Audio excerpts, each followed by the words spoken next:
Good afternoon and welcome everyone to the webinar on water security and pandemics. The webinar is being organized by Green Dream Foundation's Smart Cities India Expo.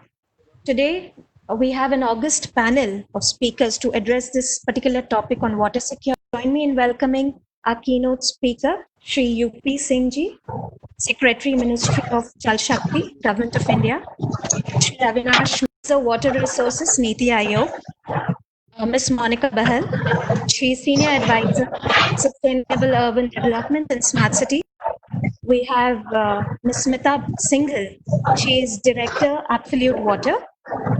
We have Professor T.G. Sitaraman. We have Ms. Jayamala Subramaniam, she is CEO, Aragyam. We have Mr. CEO from Triveni Engineering and Industries Limited. And we have Mr. Ganges Reddy, he's CEO and co-founder from Aero. So, and our session would be moderated by Mr. Ashish Sachdeva. He's founder and president. I now request Ashish to please spearhead the session. Over to you, Ashish. Thank you so much, Richa, for introducing all of us. Before we start off, I'll request everyone to stay on mute so that the communication is very, very clear. And while Richa, you've introduced everyone already, I think we'll quick, the plan for today. We're looking to wrap up the discussion in an hour and 45 minutes from now, and want to stick to the timelines that we have. It's not a typical event happening on the pod, so I can't, put the buzzer. I was thinking of a buzzer on my laptop and play that audio every time someone goes beyond that time, but that's not a good option. So, the timelines will be that for Singh Ji, who's the Secretary for Ministry of Jal Shakti, followed by a lead remark from Shri Avinash Mishra, who's the Advisor Water Resources for NITI Aayog. I'll put in some initial comments and remarks from my end based on my experience on the ground, and then I'll request all the esteemed speakers to take 8 minutes each to present their thoughts as well as slides if they have any. We'll be giving you the presentation rights as and when your slot is there. The sequence I had already shared with to that sequence, and from what I know, I think Shri Singh Ji will take another 5 minutes to join in. Is that right, Richa and Aarti? Should we? I'm already there for quite some time. Yeah. Oh, great. How are you, sir? I'm sorry, I missed the WebEx platform. No, I'm there.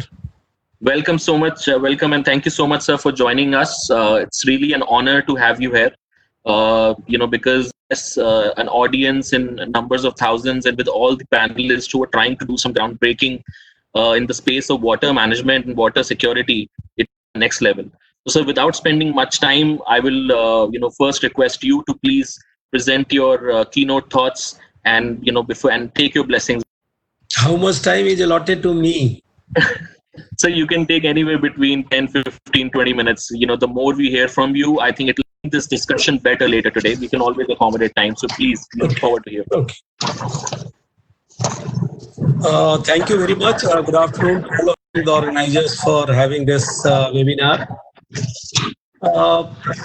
Importance of water is always there, but it has taught a few more lessons to us actually.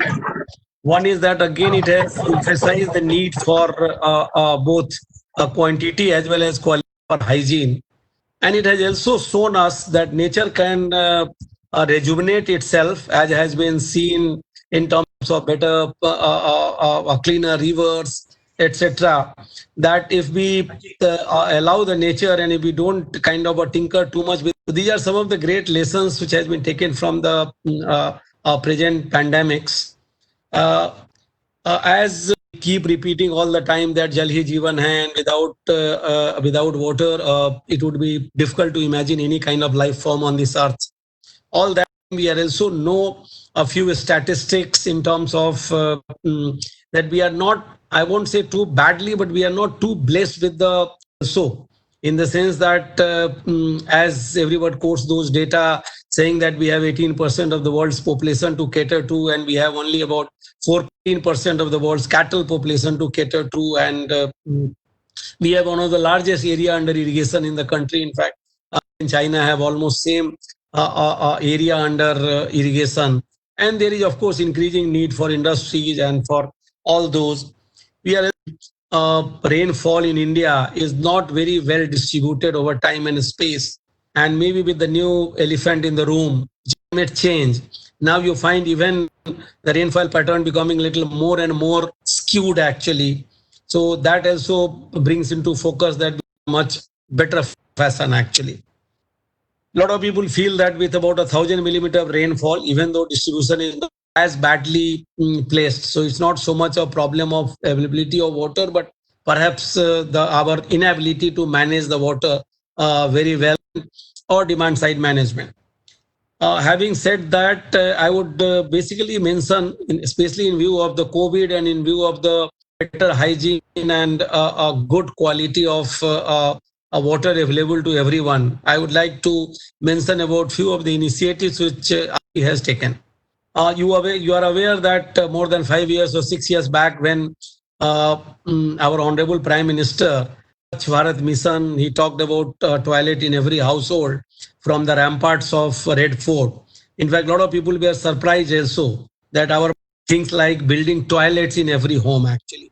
And not many people were hopeful, but over the next 5 years, every village in India is what is called open defecation free.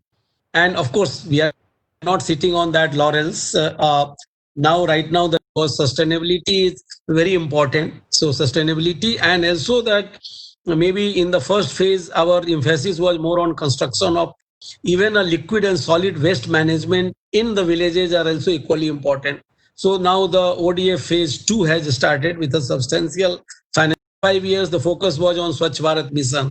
The second 5 year, as again Honorable Prime Minister announced last time from the that by 2024 we will have every household will have a potable, safe drinking water actually, and this 14.5 crores kind of a household which doesn't have the tap connections. I'm not saying that they have access to water. Most of them have access to the water either by way of a stand post or by way of a well or by way of hand pump, but getting a quality water in sufficient by way of a tap is something which is a very ambitious program of the government, and government has already made a budget provision, huge budget provision.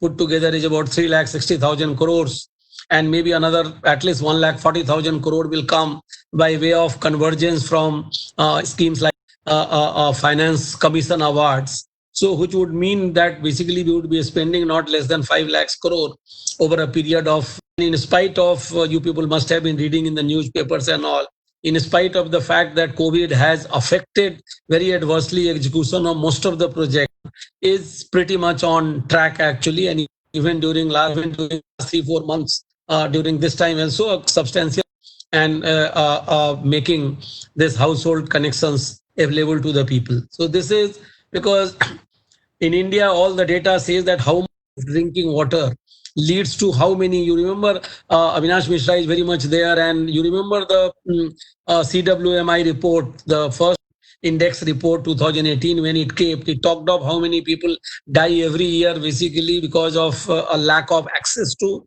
a clean drinking water. Of health and hygiene of the people is tremendous actually.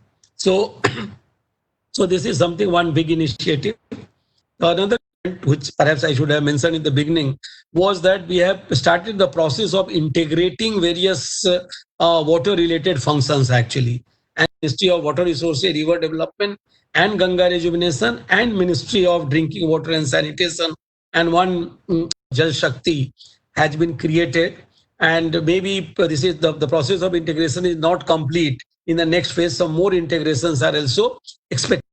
The another thing has been that, you know, when Honorable Prime Minister, when he resumed his Mann Ki Baat, in the very Mann Ki Baat, he talked about more than 10-12 minutes or 15 minutes approximately regarding the need to conserve water and make and accordingly we worked last year. We have a tremendous success in terms of where last year we about 256 water stressed districts were selected, and then we carried out the campaign. We also sent both technical and all those districts, and I need not get into those figures that what we achieved. In fact, this year also from 15th of April we were to launch the but because of the pandemics, we had to postpone that. However, we still have something called a Catch the Rain campaign going on. Our slogan this time has been the when it falls, where it falls. So that campaign is also right now going on.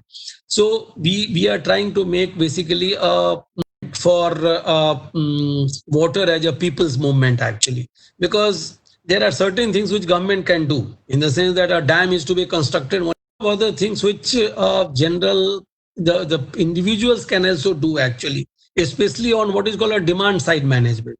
All the time, right from the beginning on supply side management, how to increase the supply. But there is a which you can basically increase the supply. So then you also have to bother about what is called a demand side management. Whichever field we are using water today, whether it's an agriculture, whether it's a municipal water supply, whether it's the water which you consume in your home, perhaps everywhere there is a tremendous scope for saving actually. Water consumes almost 89% of the total fresh water available in the country. And out of 89%, something like 35 to 40% actually. That means we are almost using 2.5 times more water than we should be using. Of course, again, if I get into all people are growing crops where they should not be grown, how it has to do with the free electricity policy, how it has to do with the procurement policy, things are there. But in spite of that, there are a lot of initiatives has been done. For example, this year, only one example I will quote you, Haryana has taken up what is where they are basically incentivizing almost 7,000 rupees per acre, and also ensuring that whatever crops they grow is procured by basically to convert people from the rice to or the paddy cultivation to a non-paddy crop actually.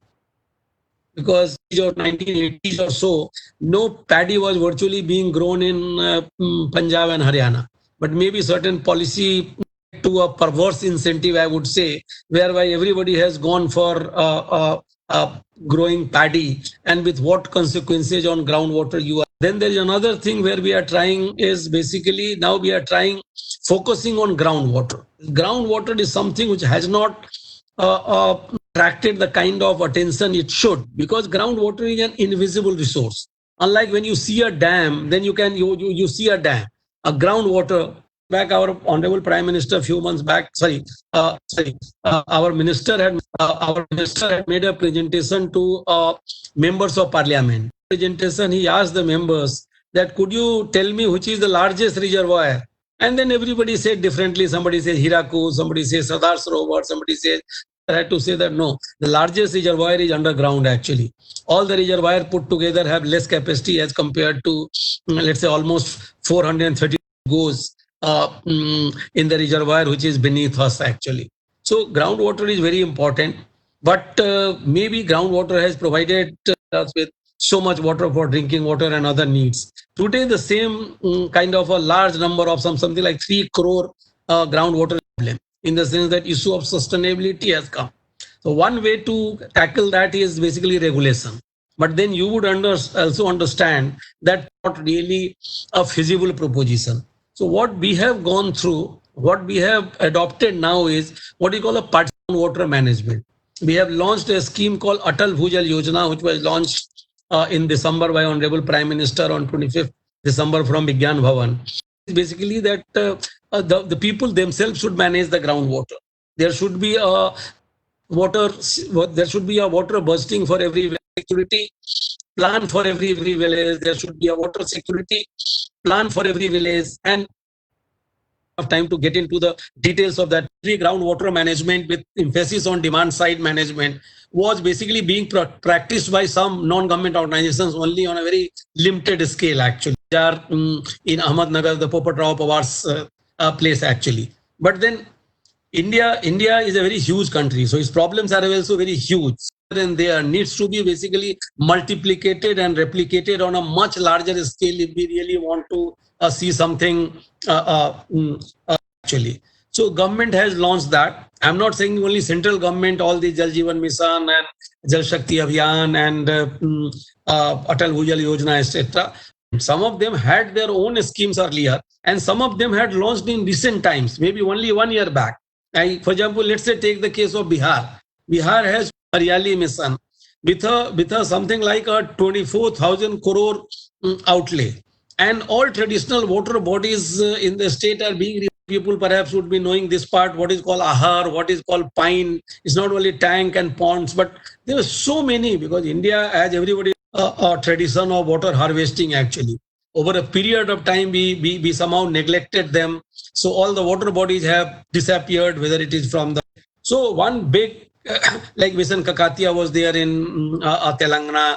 There have been a Jal Yug Shivar in Maharashtra, Amman Abhiyan in Rajasthan, or similar. So most of the states also have taken certain, and it's not only the states. A lot of initiatives have been taken by the district administration, non-government organizations, and the individuals at large also.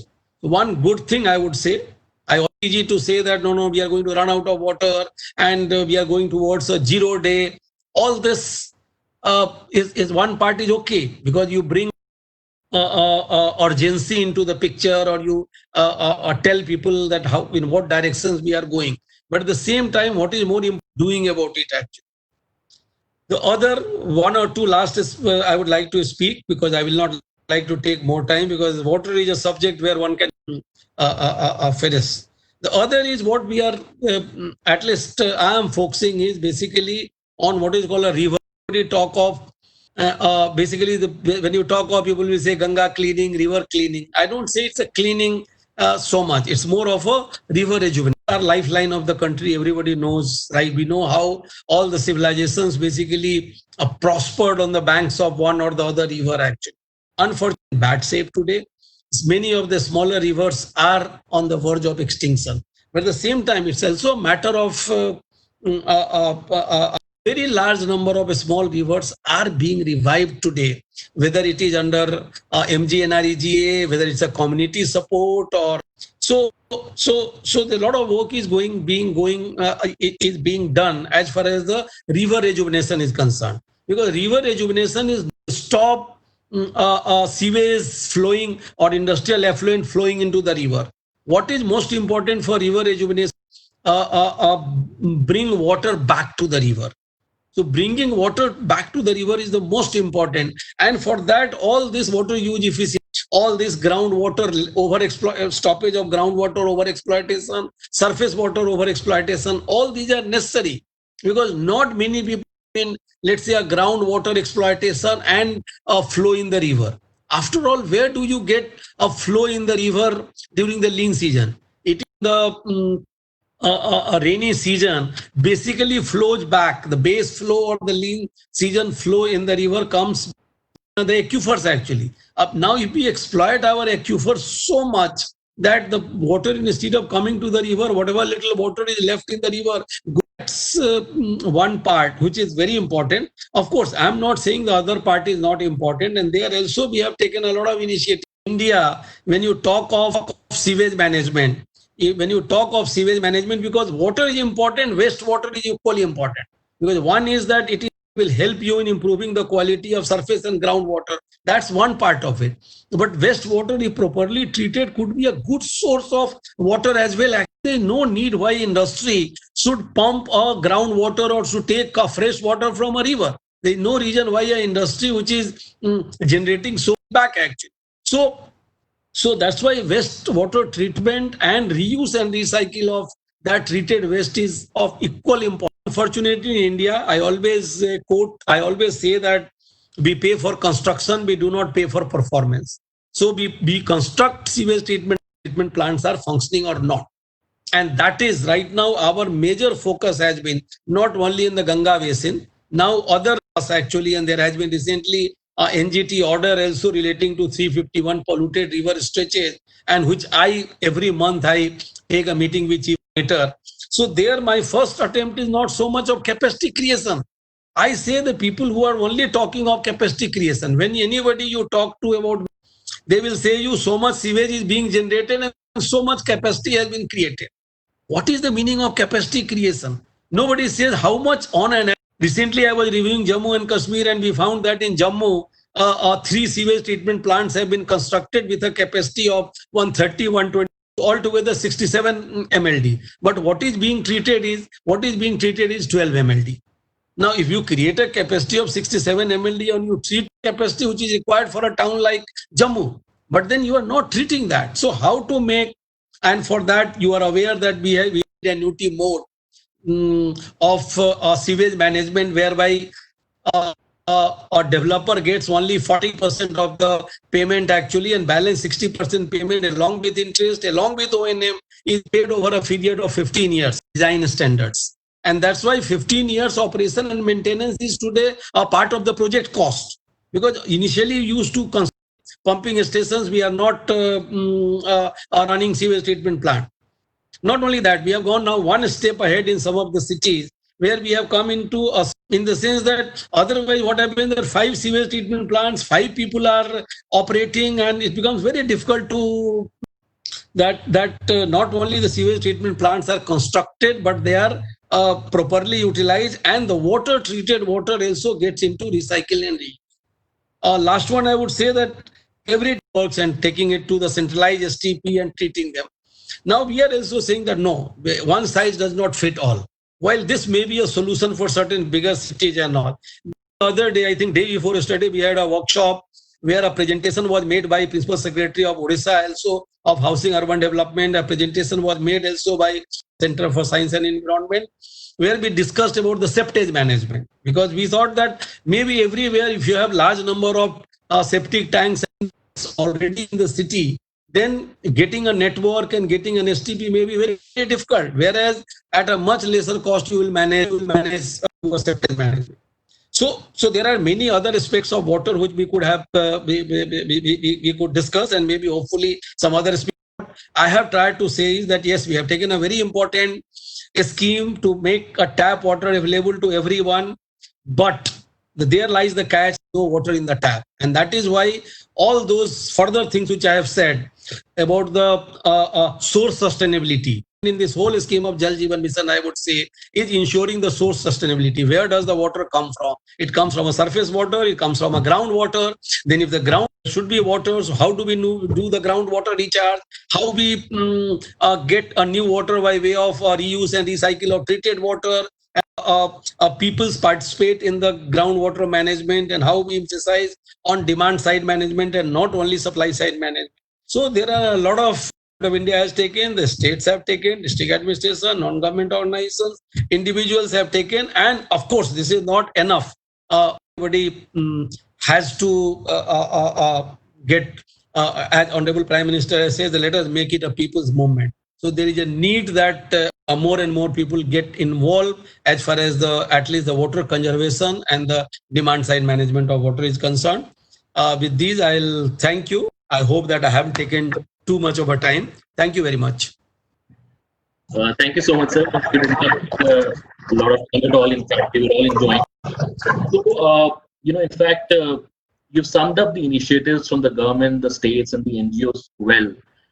And that you rightly mentioned, similar to how we face the air pollution problem, because most of the times it's not visible. I think that's the reason groundwater also the initiatives happening from NGOs and individuals, especially across the country. I think the awareness is on the rise, and a lot of times the solution to a lot of these problems that we are facing with water, the solutions a lot of times lie in the past and not in the West, because a lot of our practice was so much sustainable when you think about it. I think over a period of time when we have taken this huge transition, we have forgotten some basics, and the reminder to those basics are very, very. At the same time, whatever technologies or treatment plants or solutions we are deploying, they need to be sustainable and performing on the trip. So, generally we look at, a lot of times we look at only the cost factor, and that should not be the way, because the solution has to perform continuously on and financial standards. And while the regulations are very important to be in place, but we have, have experienced over the last decade is participation.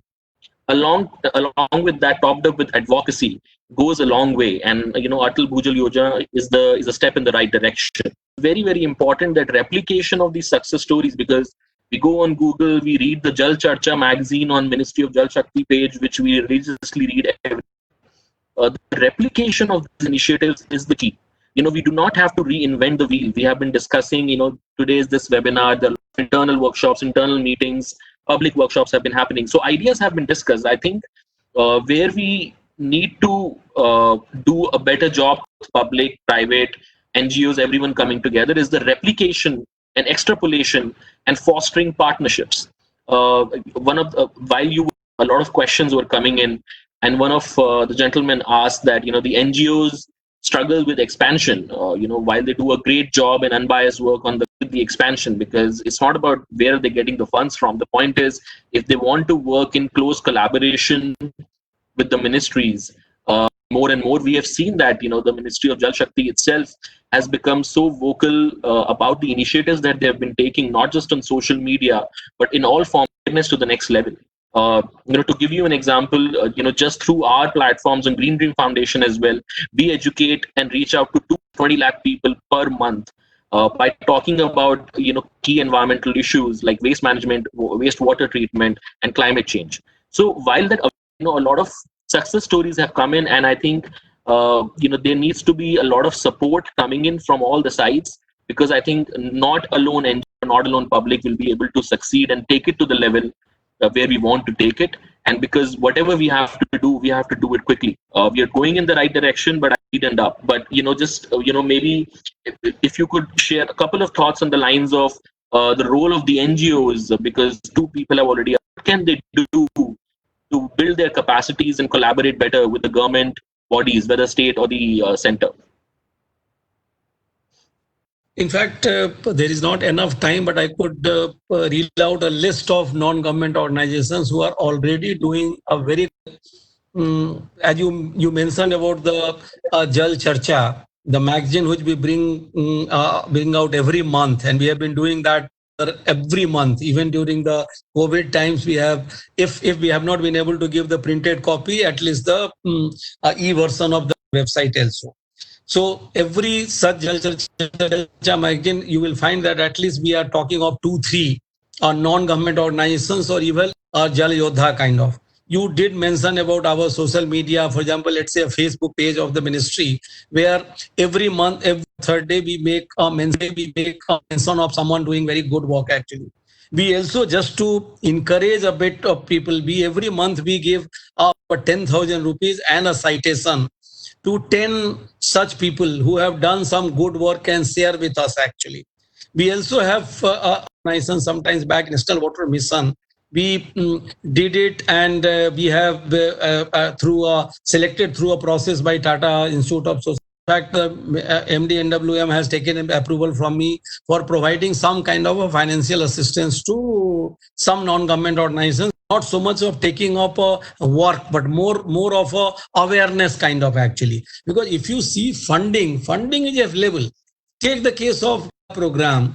This year, original budget provision was 61,500 crore. As a part of Atmanirbhar Bharat package, another 40,000 provided. So there is a funds available, let us say, for taking off a work in the field. They are encouraging collectors and all district magistrate collectors, where they have not even utilized government fund. The other day when Prime Minister was talking in Man Ki Baat, he talked of collector, Shalini Agrawal. And Shalini Agrawal, what she did is, now of course government has decided to do it in 1,000, whatever it is, that in her district, she was able to do 1,000 schools. She could do a rainwater harvesting, utilizing the funds from corporate social responsibility.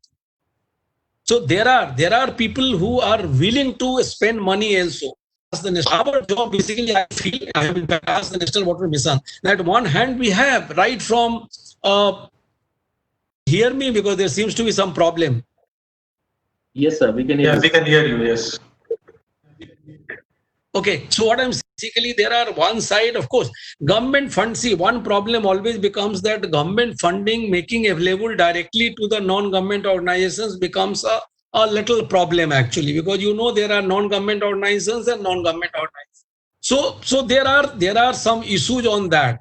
But what we can do is, and I have asked my mission director, National Water Mission right now, who is doing this Catch the Rain campaign, that at one hand we have, whether it's a public sector undertaking, private sector undertaking, many other organizations who have funds. but they don't have time and wherewithal and the knowledge to go and implement something small in the field. On the other hand, we have non-government organizations who have the kind of a flexibility and who have got the reach.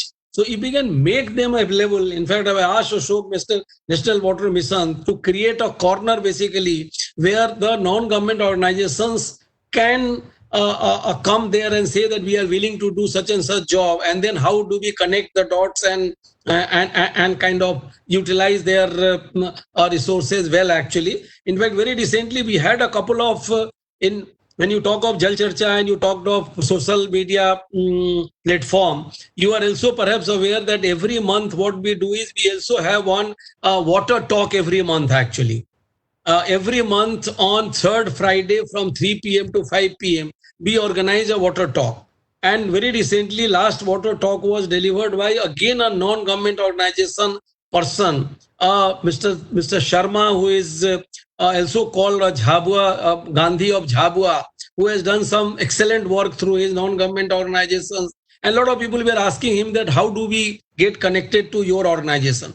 Or one before that, we have one Arun Krishnamurthy, who has taken up rejuvenation of large number of lakes in Chennai and other cities. So people were also telling them he has a concept of hydrosthan kind of a concept. So a lot of people seem to be interested in that also. So one way we could perhaps do it, that maybe we could provide some kind of a networking for the non-government organization. And maybe at one hand we have a donor and scientists and technologists. On the other hand, these non-government organizations who can work in the field. If we can make them come on one platform, perhaps we would be able to do some good job. Thank you. That is a great idea, sir, and I really appreciate you mentioning. So while all these initiatives that are already happening, this idea of bringing the people or the groups or the NGOs willing to do the work, listing their capabilities, like a portal wherein, and then it connects everyone. I think that could go a long way. And I hope it also addresses the questions that came in on the live chat right now. But, in interest of time and also in interest of making this action oriented, I'll request if any other people have more ideas on the lines of NGOs and what sir has said, you can drop in an email to us and we will send a consolidated email to sir as well as the Jal Jeevan mission, and definitely some action will be taken. And that's the entire purpose of doing this webinar, that more and more people get recognized and get an opportunity to work in this field to truly make this a people's movement. Now, and so thank you so much, sir. And with this, we'll move on to the next speaker for today. And I would request, sir, if you could just stay with us as long as possible. I know you have a very busy schedule. I will try to be here for at least some time. Yeah. Thank you so much. So I'll now request Shri Avinash Mishra, who is the Advisor Water Resources at NITI Aayog, to share the speech. Thank you. Good afternoon. And it will be unjust actually to speak after so comprehensively Secretary Water Resources has spoken. But I would be actually focusing the water security and pandemic. I believe I am audible. Yes, you are. Okay. So basically, before moving forward, I would like to draw a line and to say what has happened in China during the pandemic and the post-pandemic. The line and the parallels need to be drawn, seeing the water consumption level of the two countries.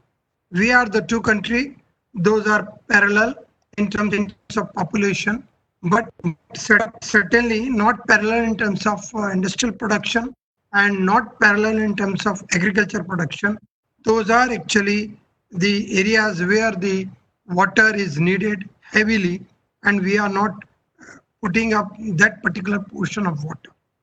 Even in one, after the post-pandemic, there was not much casualties. And even during the pandemic, there was not much casualty. The reason being that one is said the city of lakes. There are something close to 100 lakes, and those lakes were properly rejuvenated, renovated, and filled. So that means the water is a really powerful tool through which we can manage even the spread of pandemic, to maintain the good hygiene and health, and certainly to maintain the good economic standards.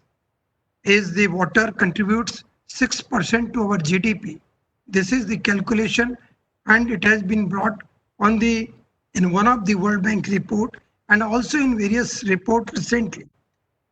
Now, if we see the total, the level of hygiene and pure water and its impact. In India, around 37.7 million Indians are affected by waterborne disease annually, and this is a sizable number. If we see globally, 1.5 children under 5 die, and I'll tell you the majority share falls in India. 200 million days of work are lost each year as a result of these water diseases. Means certainly we need to really do something to provide the safe and pure and filtered drinking water in the houses. I will congratulate for this particular agenda of this government to provide the house connection up to 2024 to almost all the houses, or I'll say 100% houses in this country. At the time of pushing the scheme, Jal Jeevan Mission, it was 82% rural household connection, which we are, 18% rural household connection, but the gap of 82%, which we are trying to bridge. And with the rate of around 1 lakh household connection per day, I think we are moving in a right direction and in a much more faster way. If we see the other aspect of water and its uses, is Secretary Water Resources has correctly raised that our efficiency of managing the water is too low in almost all the field. So I would rather say it is no more capacity creation is required, but it's time for capacity management and rather optimum management of the capacity. Our irrigation efficiency doles around 30 to 38%. The majority of reports says we are only able to treat 37% of the wastewater, and rest all it is flowing and getting again to the fresh water bodies and polluting it. It is seeping in the ground and polluting the groundwater. So this is the position. If we see the total transmission and distribution losses in case of our urban local bodies, it ranges somewhere from 40 to 70%. Means 40 to 70% is the water which we treat, which we provide through the pipe network that really get leaked, and we call it non-revenue water. This is also the water which is even not metered or where it's a theft. So this is the state of management. If we come to the industrial sector, then in industrial sector, to produce one particular article or commodity in this country, we are using 300 to 400% of the water which it is otherwise required in other part of the globe. So this is the state of the overall water efficiency in various sectors. We are using currently 700 billion cubic meter of water. The same quantity of water is being used by China, but despite of the same quantity being used, their level of agriculture consumption of the water is close to 68 to 65 to 70%. And rest they are putting for drinking, domestic, and for ecology, meeting the ecology and the industrial purpose. But here for our industrial development, where we want to grow and where we want to shift the development process, the water is not available. So certainly water is required. In the post-pandemic scenario, we need to focus really on the proper management of water, and for managing the proper water, for the recycle of water, and for the reuse of the water, as well as for revival of our traditional wisdom in conserving the water. I'll say why we require to transport the water in almost all the cities from very far off distances to that particular city for drinking water consumption. Despite the fact that that particular city might be having the lakes, might be having the boweries, or might be having the wells, and might be having the area where it was demarcated that this is the area which will be used for wetland or which will be used for recharging. But all those areas have been encroached. All these areas have been developed as a part of the city development plan. And finally, that particular area which has been developed, which was a natural depression, we are today feeling the drainage congestion problem. May it be Chennai, or it may be Delhi, or any other city of this country.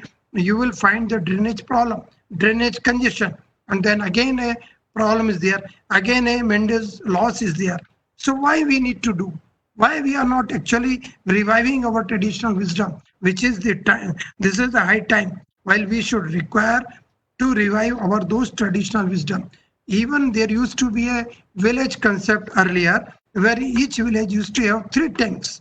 1 tank for meeting the drinking water need, 2nd tank for meeting the day-to-day need of washing, bathing and all, and 3rd tank for meeting the needs of agriculture. That was for irrigation purpose, where the agroclimatic zones based farming used to be done. Not like this, that we are cultivating rice in western sugarcane in western UP and rice in Punjab, or for that matter even in Maharashtra we are growing sugarcane. We are not required to grow sugarcane there. We are required to grow maize, we are required to grow cotton, we are required to grow other oil seeds, pulses.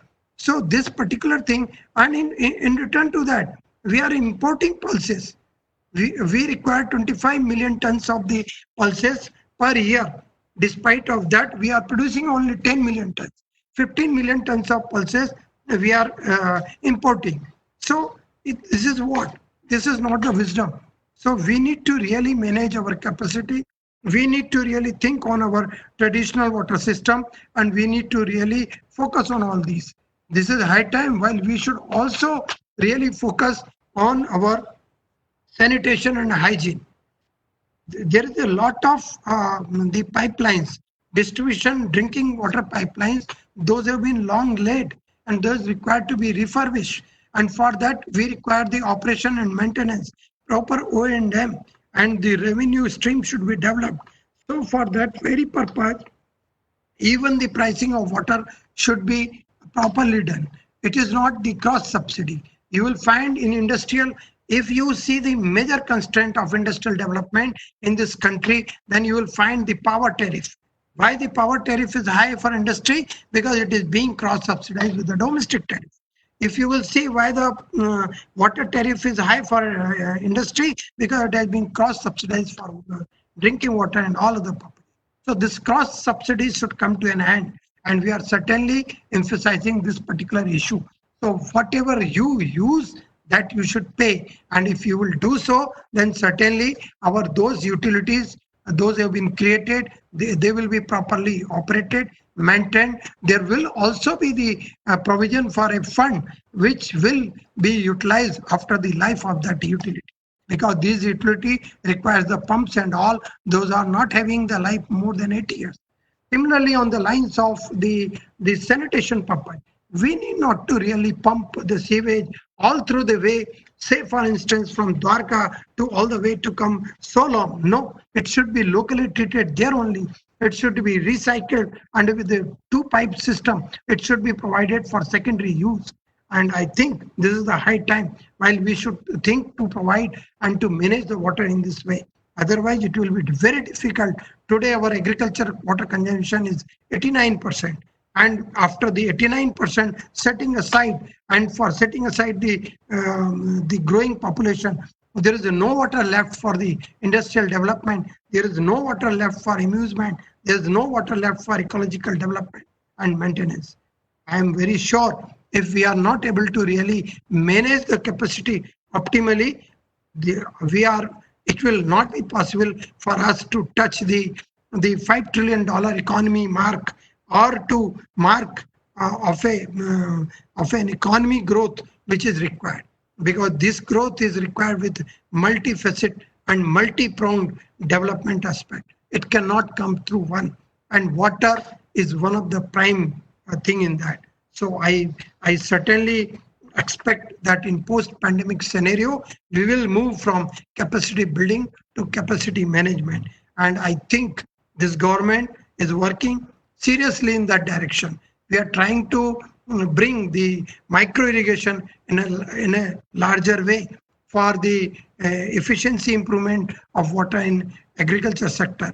We are also trying to bring the domestic water supply of with a metered, with a smart metered, and with the proper rational 24/2 supply to bring really accountability of the ULB as well as accountability of the consumer in case of the drinking water supply.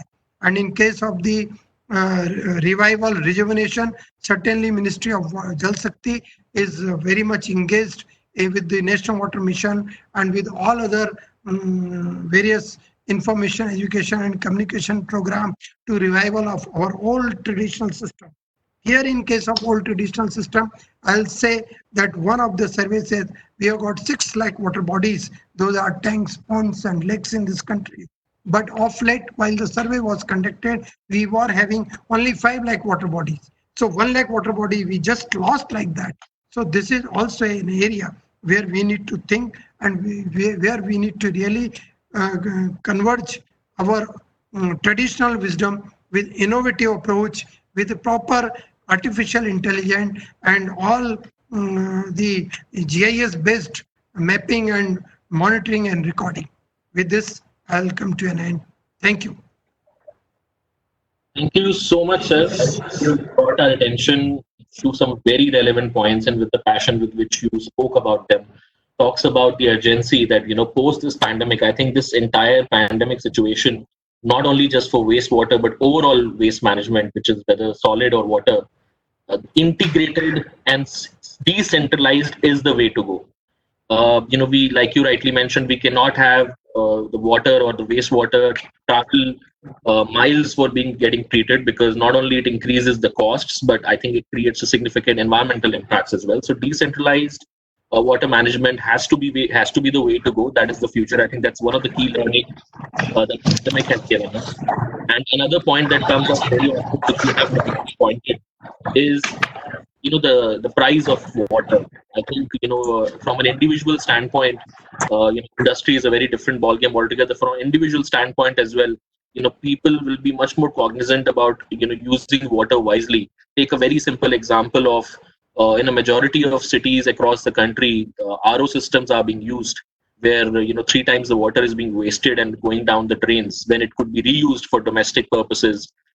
Some individuals who are very aware take initiatives on those lines. Some people need to be educated that you don't even need a RO. A typical filtration method will be okay for you, looking at the TDS levels of the water being supplied in your city. So I think a lot of that again has to do with the awareness and driving an integrated approach. And I thank you for bringing our attention to all these very relevant points. With this, yeah, sure, sir. Please go ahead. I would like to say, particularly in case of ROs, that we need to see really that we require manganese, we require calcium, and we require zinc. These minerals are there. Now, in case of after the RO water, the TDS level comes down to something around 10 to 20.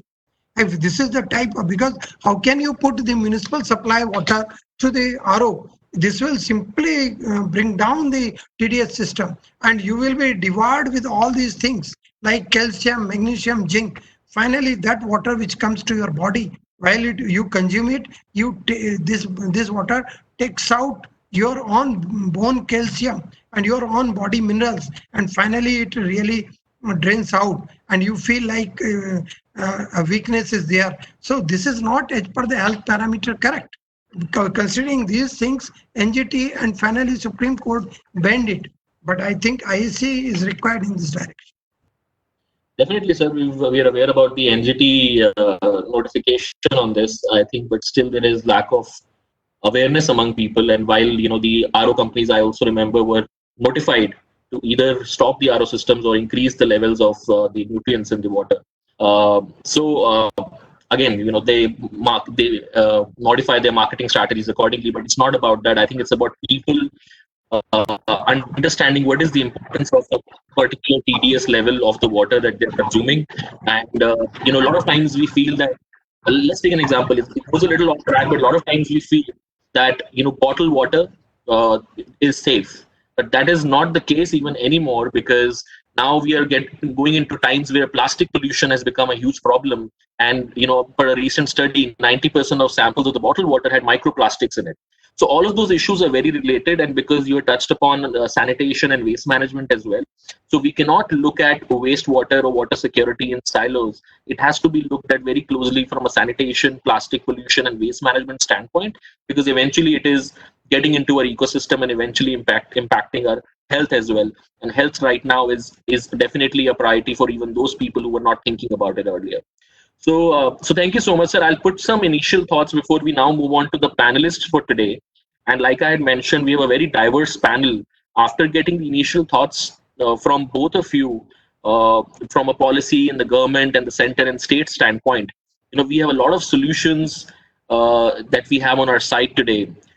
Some may be popular, some may not be. The purpose is, are those solutions sustainable? Are those solutions scalable? And if success stories have been created, what can be done to replicate? Yes, definitely there is a long way to go, but we have to cover those miles as soon as possible to avert the day zero situation that happened in South Africa. While South Africa may look very far, but the situation could be very relatable to what could be happening in metro cities like Bangalore and Delhi very soon. There has been a lot of attention to this, thanks to the initiatives from the ministries like the Jal Shakti. And we have to, like I've already mentioned, we have to deploy solutions that drive the triple bottom line. That evaluation has to be done very cautiously. And I think innovation is going to play a key role with the traditional knowledge, like you rightly mentioned, Avinashji, and the innovations, coming and filling that gap. That's what our multiple speakers will be talking about today. How can we also leverage technology, IoT and the AI, the new tools that we have on our side to avert day zero? Over the last decade, in fact, on our side at Green Dream Foundation as well, we've been working on educating, engaging, helping communities deploy solutions, and we come across different kind of issues. Sometimes these are mere issues of ignorance, and gets to as basic as having lack of basic awareness of facts. Like to give you an example, if we, recently we had been working on the World Heritage Site of the Mansagar Lake, which surrounds the Jal Mahal Palace in Jaipur. Right, so that place, when it came to our attention first, from far it looked like a beautiful sight, but when you go near it, it was literally stinking. It was a tourist spot, not only for the nationals but also international crowd.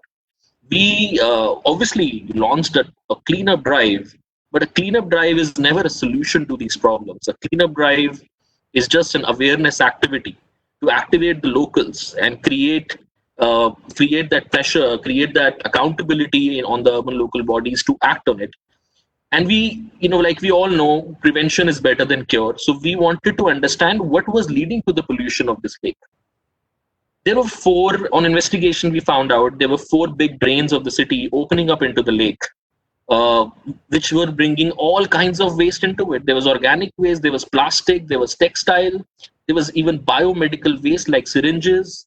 So it was, and there used to be a lot of marine life. There used to be a lot of fishes in the lake, and majority of which have died now. So we have obviously been working with them. Apart from doing the cleanups, we're trying to engage the local bodies. And I think revival of the lakes before they go dead, like we have lost so many numerous lakes in cities like Bangalore.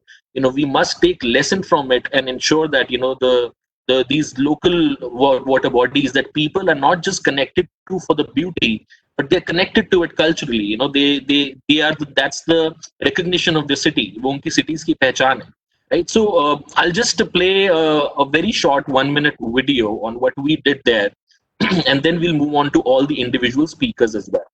So I'll just share the screen, and you all can confirm once you can see that.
Ashish, I think the screen is frozen.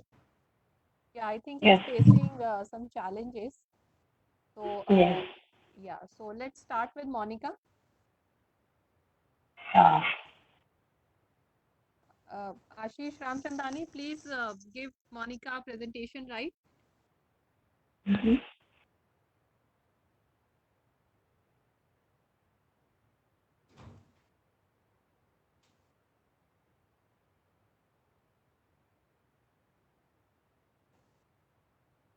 Ashish, please transfer the rights to Monica. Monica, you can start.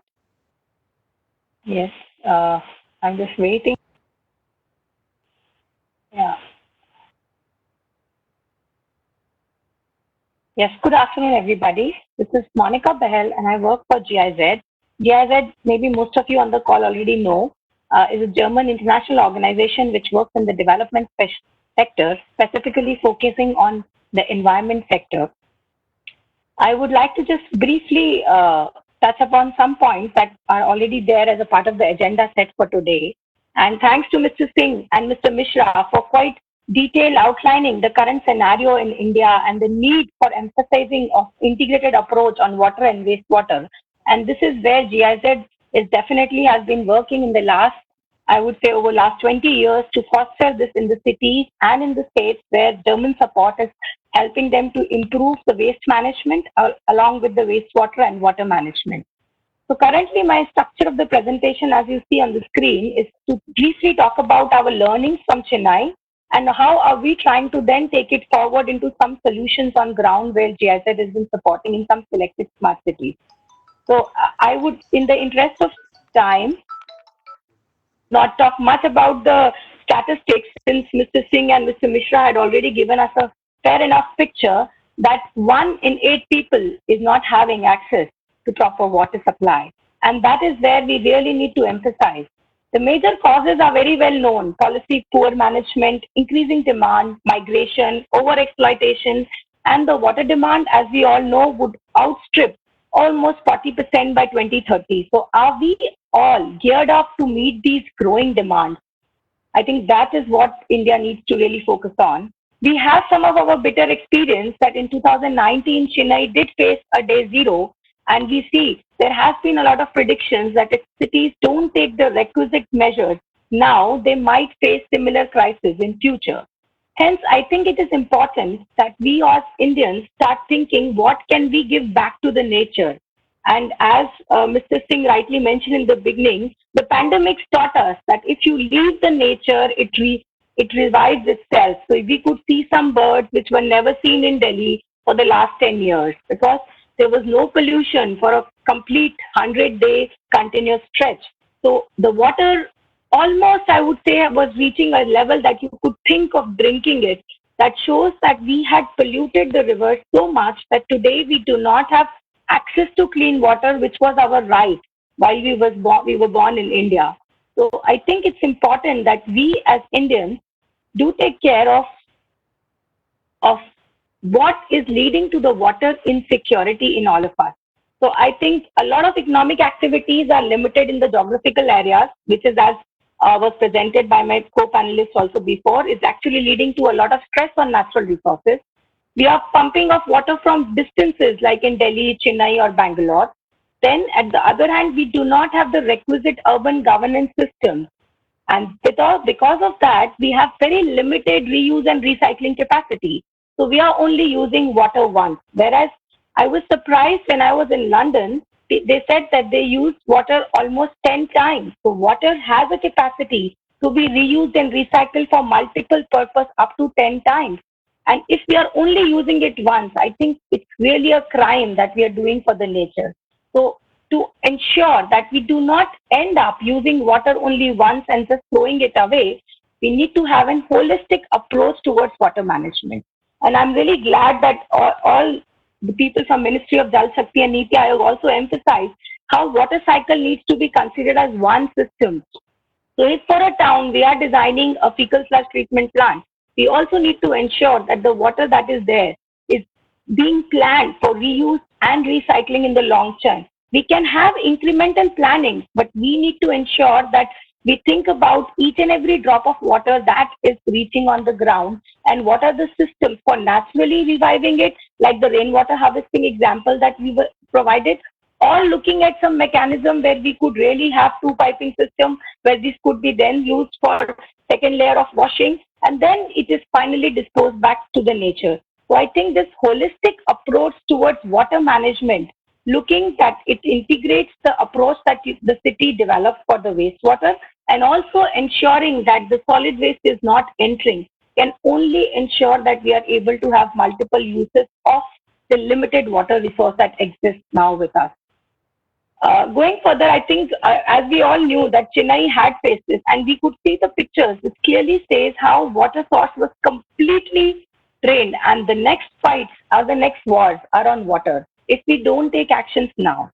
So I think it's important that we consider what are the do's and don'ts that a city official or a government or as an individual we can do, and every drop counts. So I would say if you are serving 3/4 glass of water to a visitor entering your home and you're not putting it full because you know somebody will not drink a full glass of water, it's also an effort to minimize the use of water.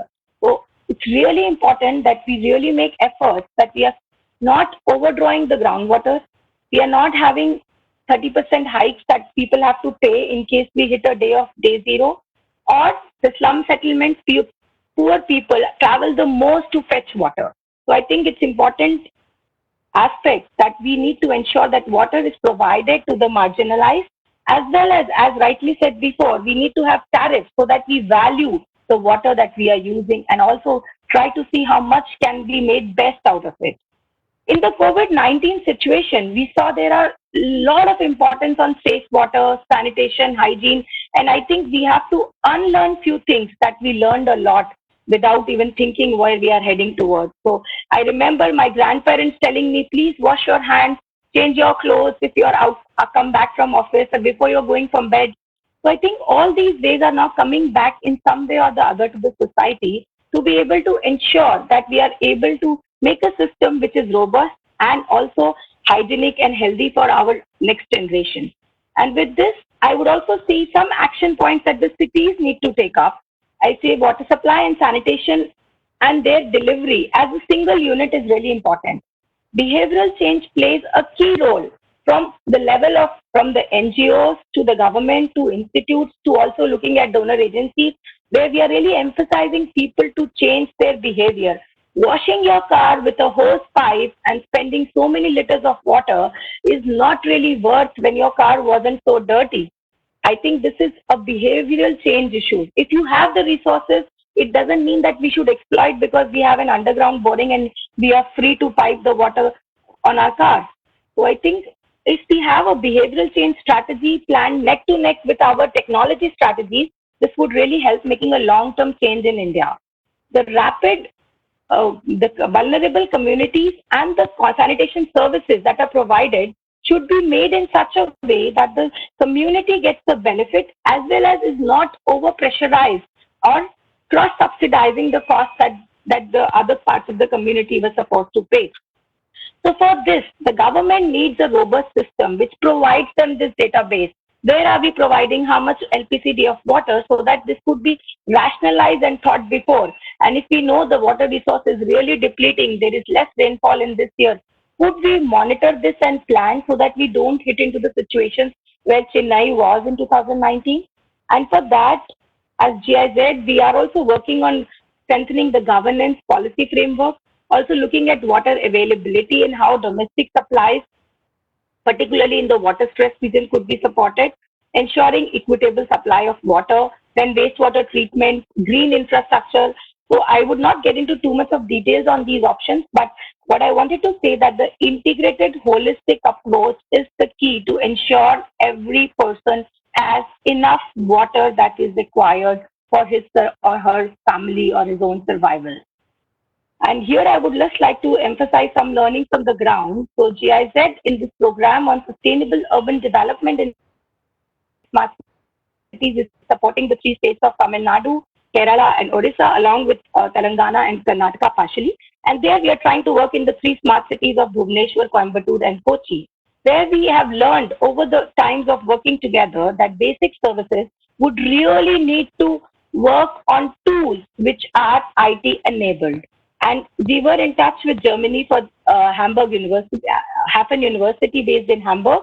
They did develop a IT enabled tool where a city map would have various layers of infrastructure, and the decision makers, the people on the call who are there, Mr. Singh or Mr. Mishra, where we have to take a larger decision of how water is distributed. I think IT enabled tools can really help us making effective planning. And even at city level, if it's possible to look at zones which are water stressed, and on the days when we know that that water supply is not in the same strength as it was 5 days before, we should have automated system which already gives us an alert, because it's manually impossible for any kind of person to monitor the overall leakages or overall tapping of water resources from various points. I think after the pandemic, we've realized people are also open to share their data. People are also open and willingness to see how environment needs to be protected so that the next generations play a safe role. Also, I would suggest that we have some tools for looking at points of flooding. So in the same city, we have situation of flood and drought that clearly shows ineffective water management. And if right tools are brought in by the government with support of course, other agencies, then these tools could be then handed over to the local body, and the command and control centers or the hubs that are getting developed could be optimized from all aspects. So I think these are the few examples which really brings this point to us, that is it possible that we as an integrated team works on water, wastewater solutions holistically, and also try to see how technology can help us making better decision systems. So I think that's broadly from my side. And I would now ask Ashish to let me know in case there's anything that I need to respond as of now, or we can at least come back at a later point in time. Sure. Thank you so much. Thank you so much, Monica. And I missed a part of it because my system had restarted, so apologies for that. But we have some questions coming in. So I'm just in the process of compiling those questions, and I'll put it up with you later in the presentation today. Yes. Sure. So for now, I'll request Mr. Ganges Reddy, who's the CEO and co-founder for Blue Drop Enviro, to kindly take forward the presentation and talk about his innovative solution. Thank you, Ashish. Can you hear me? Yes, I can. Yes. All right, wonderful. So it's been a pleasant day hearing from the ministry and then the industry experts. And thanks to all the audience that are being here with us today. It's been overwhelming to repeatedly hearing the water scarcity and the water security issues over the period. I returned to India in 2012 and happened to really travel a lot across the country in various places. Commonly, I found this problem of water scaring people left, right, center only when it comes to summer. And rest of the 9 months, we tend to forget it, not do much about it. When the summer comes, we act and we do something. And then we go back to a normal life thinking that everything will be all right. One monsoon will wipe out the hot summers and the water problems both. But apparently, since the 7 years, 8 years I've been traveling around, I'm seeing that it is increasingly widening and broadening the problem. So a lot has been told about where the water sources are, what's happening, and quite a bit of knowledge is there in front of people today, or is in the seminar. I'll try to briefly touch upon a few aspects just to bring everybody onto the common ground. I'll go ahead present this in a point of view that, well, there are problems and what solutions can we offer and how sustainable are these solutions and what can we do as an individual, as an office bearer, or a community leader, or an industrialist, or in whichever capacity we may have been. Can you give me presenter rights, please?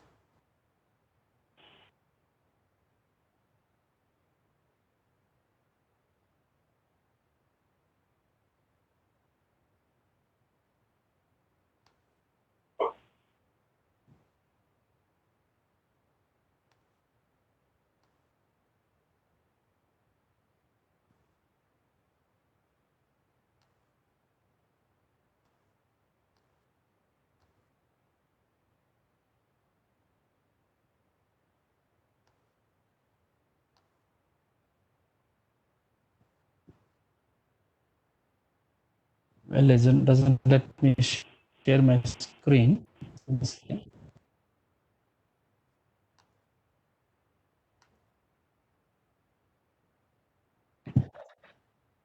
Do you see the share content button now? I should share, but it only lets me share a file, including video. I don't see the button here. AR, could you please pass on the rights to Ganges? I have already passed on the rights. Okay, let me check.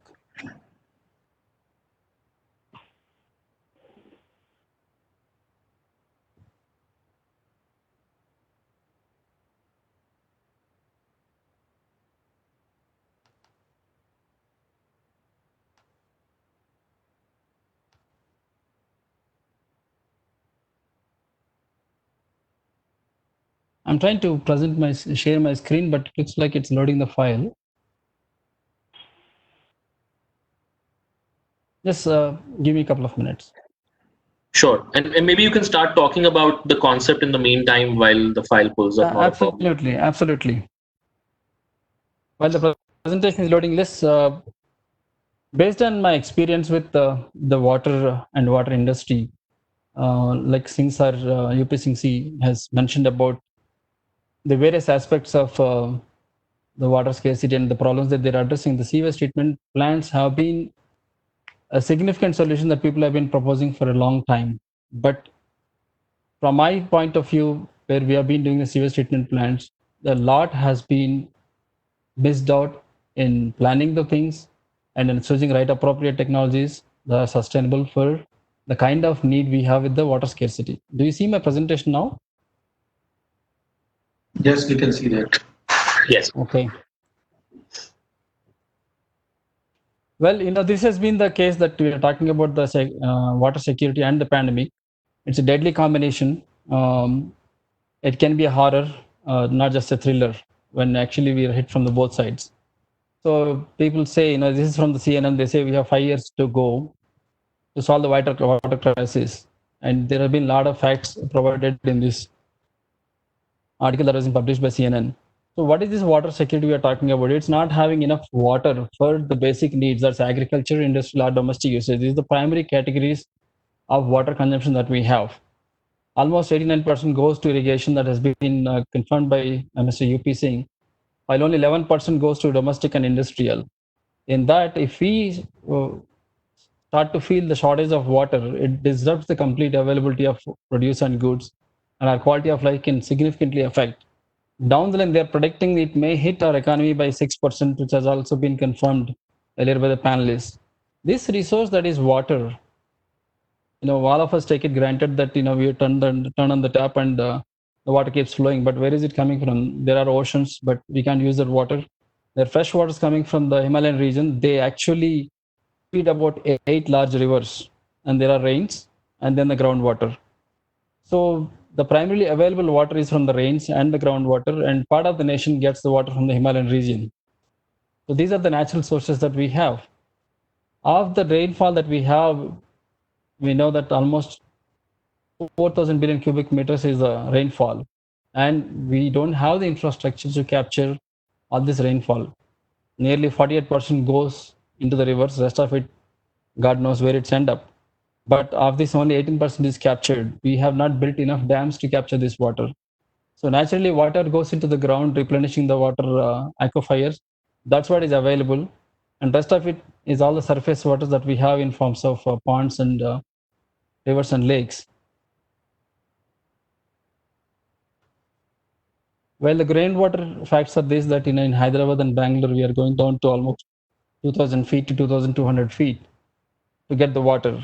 And you go down so deep to get the water, you have other problems with the water quality. And you merely take this through the RO systems, and you know how much of water actually gets used and how much of water gets rejected. And this rejected water again becomes a problem to be addressed.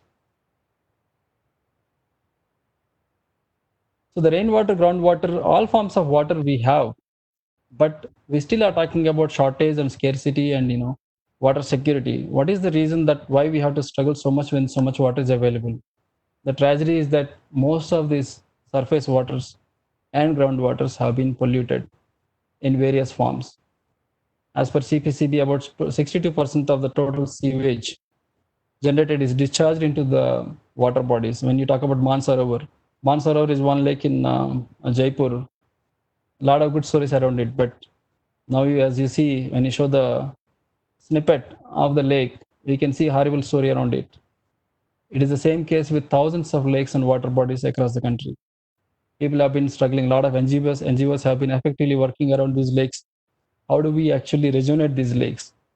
Their programs are based on how do we stop the sewage entering the water. That is one problem. People have been successfully able to do it in many places, that we start the sewage coming into these lakes. So what happens then? Because of inadequate rainfall, many of these lakes are deprived of water and they're becoming dried well. They're becoming dry lakes. Now we have beautiful fences, tree plantation, all that around the lakes, but you don't have water in the lake. This is the modern problem what we have seen in Bangalore and Hyderabad with some of the lakes. So all these canals, water bodies, rivers, they're constantly being polluted by the sewage waters and industrial effluents. Whatever we may have been doing, it looks like it's not been adequate to address the problem here. Every now and then we hear big bang news in the TV channels and newspapers that such a large STP has been commissioned, such a fund has been allocated, so many STPs being brought into operations from the municipal corporations and the governments and central governments. Although government is doing extensively what they have to do, there is more even the residents have been doing, citizens have been doing in their residential complexes, colonies, setting up sewage treatment plants. While we have so many of those STPs set up, we don't seem to actually touch the tip of the iceberg. The reason is these many news gets published: faulty sewage treatment plant, effluent treatment plant not functioning properly, sewage is being bypassed entering the sewage treatment plant, are untreated and passing into the nalas, rivers and lakes. These are the very common news that we get to hear every day. So we are touching the crux of the problem, that while we have been trying to do something with the sewage treatment and effluent treatment in our capacity from the government side or from the citizen side, quite a bit has not been explored about what technologies are we deploying and what we have been planning. Is that working? A lot of reports have been published by different agencies about what's been happening on the ground. Nearly 70 to 80% sewage treatment plants are dysfunctional, are not functioning as appropriately, are not delivering the quality of water. This is a known fact. And some of the challenges with our municipal wastewater treatment plants, I would not mind to share my findings, that we are building sewage treatment plants keeping 2013 in mind, 2040 in mind, 2050 in mind. And nearly 60% of the sewage treatment plants built by the government are not receiving adequate input water. So the homework is not being done on many sides when we are choosing the technologies that we have to set up the sewage treatment plants. A lot of the places I visited communities, when I asked this question, why is this the STP is not working? They say it's been working, but we can't afford to run it anymore. Why? There is for a 100 KLD sewage treatment plant, they are talking about 60,000 rupees electricity bill per month, and then the repairs and maintenance, and then the staff cost, and then the supplies, and then the effective life. People are set up about 7-8 years ago. Now they no longer work. Now they have to really reinvent methodologies to make them work. I have barely seen sewage treatment plants working beyond 10 years, 12 years effectively. After that, they have to go to new technology or change the whole system altogether. When we look at these basic questions about, what is effective life for STP, I typically ask people, when you build a house, how long are you building it for? People laugh at me, it's for lifetime. What is your lifetime? 50 years, 100 years. But when you set up an STP, how long are you expecting this to work? As long as the building lasts, but it doesn't seem to be working like that. So in reality, the effective life of STPs have been questionable. And most STP systems, whatever is available in the market, we are going with it. I'm not saying there are no best solutions. There are only 1 or 2 solutions out there. There are many solutions, but not every solution is evaluated against the criteria that a community or a municipality had to look for. There are a lot of frequent repairs and maintenance that not been taken into account. We talk about footprint. Every day we remove sludge and throw it somewhere else. Not many times the sludge becomes manure. So there are challenges with these STPs that we have to do our homework, considering various factors like these that determine whether we can run these STPs successfully, whether they can deliver the goods that are designed for. Every STP, typically when we set up, majority of the STPs run on heavy duty electricity. Out of every 100 units that we are deploying on the sewage treatment systems, 70% of that electricity comes from fossil fuel. So while solving the problem on one side, we are creating another problem, heavy carbon footprint. So the fact is that the place is quite crowded with a lot of options. Exercise has to be done to evaluate what systems have to be deployed, whether they're institutionally appropriate, and how do they work, and how easy are they to maintain. So now with the COVID kind of situation that, both the environment and budgets have become very precious. So the choices have to be done meticulously, looking at the environmental laws all the time more carefully. NGT has been now going strongly after ammonical nitrates. Earlier it was only BOD, COD, and TSS, etc. Some basic parameters. Now they're talking about ammonical nitrates. They're talking about many more parameters, because over the years we realized that we've been not monitoring many other parameters that are causing serious issues downstream. So the options that we have are various. There are SBR systems, MBBRs, SBRs, ASBs. Many of these are conventional mechanical systems that are out there. There are some chemical treatment plants to treat the effluents. Some have been trying biological treatments. And there are electrical systems that are based on electrocoagulation. These are the systems that we 90% find out there in the market. This is how they look, and these are set up on a very large scale. These systems can be, they're available for probably about 10,000 liters all the way to 50 mld to 250 mld, like these are the sizes. So they are addressing the problem that at a city level, you may not have much options if you have to bring the sewage together. Like UP Singh sir said before, if you try to bring the entire treatment as centralized treatment, we are having serious issues of bringing the pipelines all the way to a place and then treating the water, which becomes very complex when you aggregate the waters into one place. After you treat the water, again, you stand the problem of what do you do with this treated water? 200 mLs, 50 mLs, 10 mLs. If you ever choose to actually set up the sewage treatment plants or effluent treatment plants at the origin or in the nearby places, you have a choice of doing the treatment and taking the water back for consumption in the same locality. So, like you're talking, Ashish, the other time, these factors have to be really looked at, from a sustainability perspective. The system that we are setting, are they economically viable? Can I afford to run them for a lifetime? And are they socially acceptable? Meaning, if I come and build an STP next door to your house, would you tolerate that? And are they technically institutionally appropriate? And most importantly, are they environmental friendly? So not much has been explored, I would say, in India about green technologies for wastewater treatment. So the technology definition goes here that, technology whose use is intended to reverse the effects of human activity. That's the green technology. So we as a group of people here motivated towards environment, we have been exploring these systems on green technology for nearly a decade. So nature has a solution. If you have seen these are the wetlands, that are naturally, the first image shows a natural wetland that has been there around a lake. About 20, 30 years ago, it's very common that the lake waters have shallow water bodies to begin with, and there are a lot of aquatic plants that grow. And if you actually go stand there, you will see some level of activity at the root system of these plants, that they have been doing something. You see some water bubbles coming up, and you really glare at that. You will see that it is actually, as they leave oxygen from the leaves, these aquatic plants also release nascent oxygen at their root system. So they've been doing their job, but due to the excessive industrialization and urbanization, now these plants probably do not handle the level of pollutions that we have. And also many places we have encroached the water bodies, not leaving any shallow water depths for these aquatic plants to grow. So this technology has been observed from the nature that is being engineered to accomplish what it has been naturally accomplishing in a shorter spaces, in a smaller spaces. These are constructed wetland systems. What you're seeing is the construction drawing on one construction image on one side, another side is 3 months old. This is a plant that we are talking about.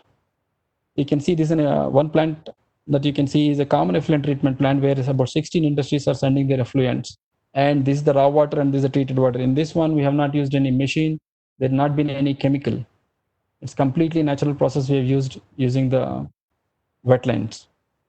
And this is one of our partners from Denmark. These guys have done about a little more than 1,000 projects on this technology.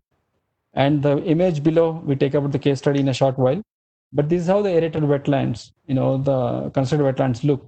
I don't know if you can read this image, but there are just innumerable advantages going with green solutions like this artificial wetlands where your maintenance is low, you don't need highly technical people, and the lifespan can go up to 30 years.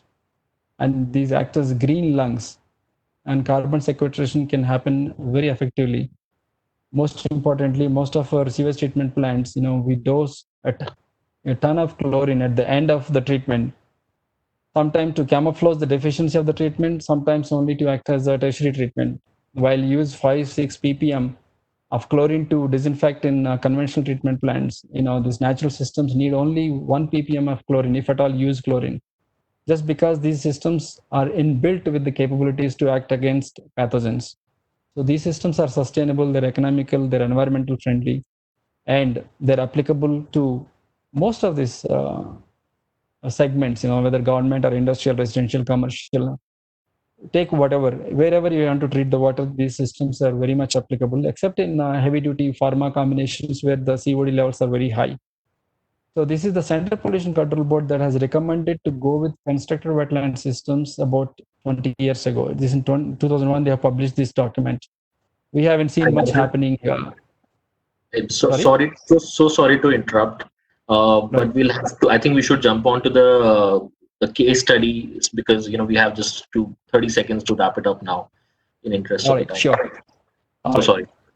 No problem. So this is one of the nala that we have been asked to treat. So we have captured the water from the nala and treating this wastewater just by the nala side. And this is University of Hyderabad that we are treating wastewater coming from various sections of the university. This is a training center by ICICI. This is the common effluent treatment plant that is treating the wastewaters of effluents. And this is a case study where a village wastewater is passing by, polluting a neighborhood, and this industry has actually captured the nala, and we have done this work with aerated wetlands, which is an advanced treatment system. It is delivering the wastewater, treated water. This is another case study where a golf course is requiring water and they don't have source of water. So there is existing STP is defunct. So they have called us to look at a green solution for them. This is an aerated wetland system that we set up just before the COVID lockdown. It's functioning very well. The entire golf course is being covered by this treated wastewater. This is another 1.2 MLD system. This is a 2.4 MLD system where it scales from 1,000 people wastewater to about 30,000 people wastewater. There is no system that I've seen ever that it can scale from 1,000 people to 30,000 people and scales back and up. So these systems have been working for years successfully. It is in the interest of the nation that we have to look at systems that are sustainable, that are environment friendly. If you look at a lake ecology, a lot of lakes are going really bad. So going with systems that are more of conventional nature may not be a solution because we can set up them, but they don't go with the lake ecology. Second thing is they do not work the number of years that we want them to work. And we can afford to build them, but my understanding is our country cannot afford to put a lot of money behind maintenance, which has been already confirmed by Mr. UP Singh. So we are looking for solutions that are really, really long-term. That's something that can work for decades and doesn't cause any side effects and add beauty to the environment. So there are options available. I would request all the audience to look at it, whoever in their own capacity can explore and know more about it and choose right options for the benefit of the nation. Thank you very much. Thank you so much, Ganges. And the last part of my presentation is always the most favorite part because you're able to see the actual technology in action. And, like we were talking the other day, it's all a very scientific process. It's not as simple as, growing aquatic plants. There's a science behind it, and how this can lead to be a natural, sustainable solution. At the same time, because this point was brought up by Shri U.P. Singh ji and Avinash Mishra ji as well, as to how it's not just about the initial capital investment and how we are showing that we have built a capacity to treat the waste out. It's also about the maintenance that has to be kept in mind, because in the years to come, the true sustainability and the motivation of the stakeholders to drive the solutions and make sure they are maintained and run from a long-term perspective will lie in the fact that the solutions are low cost.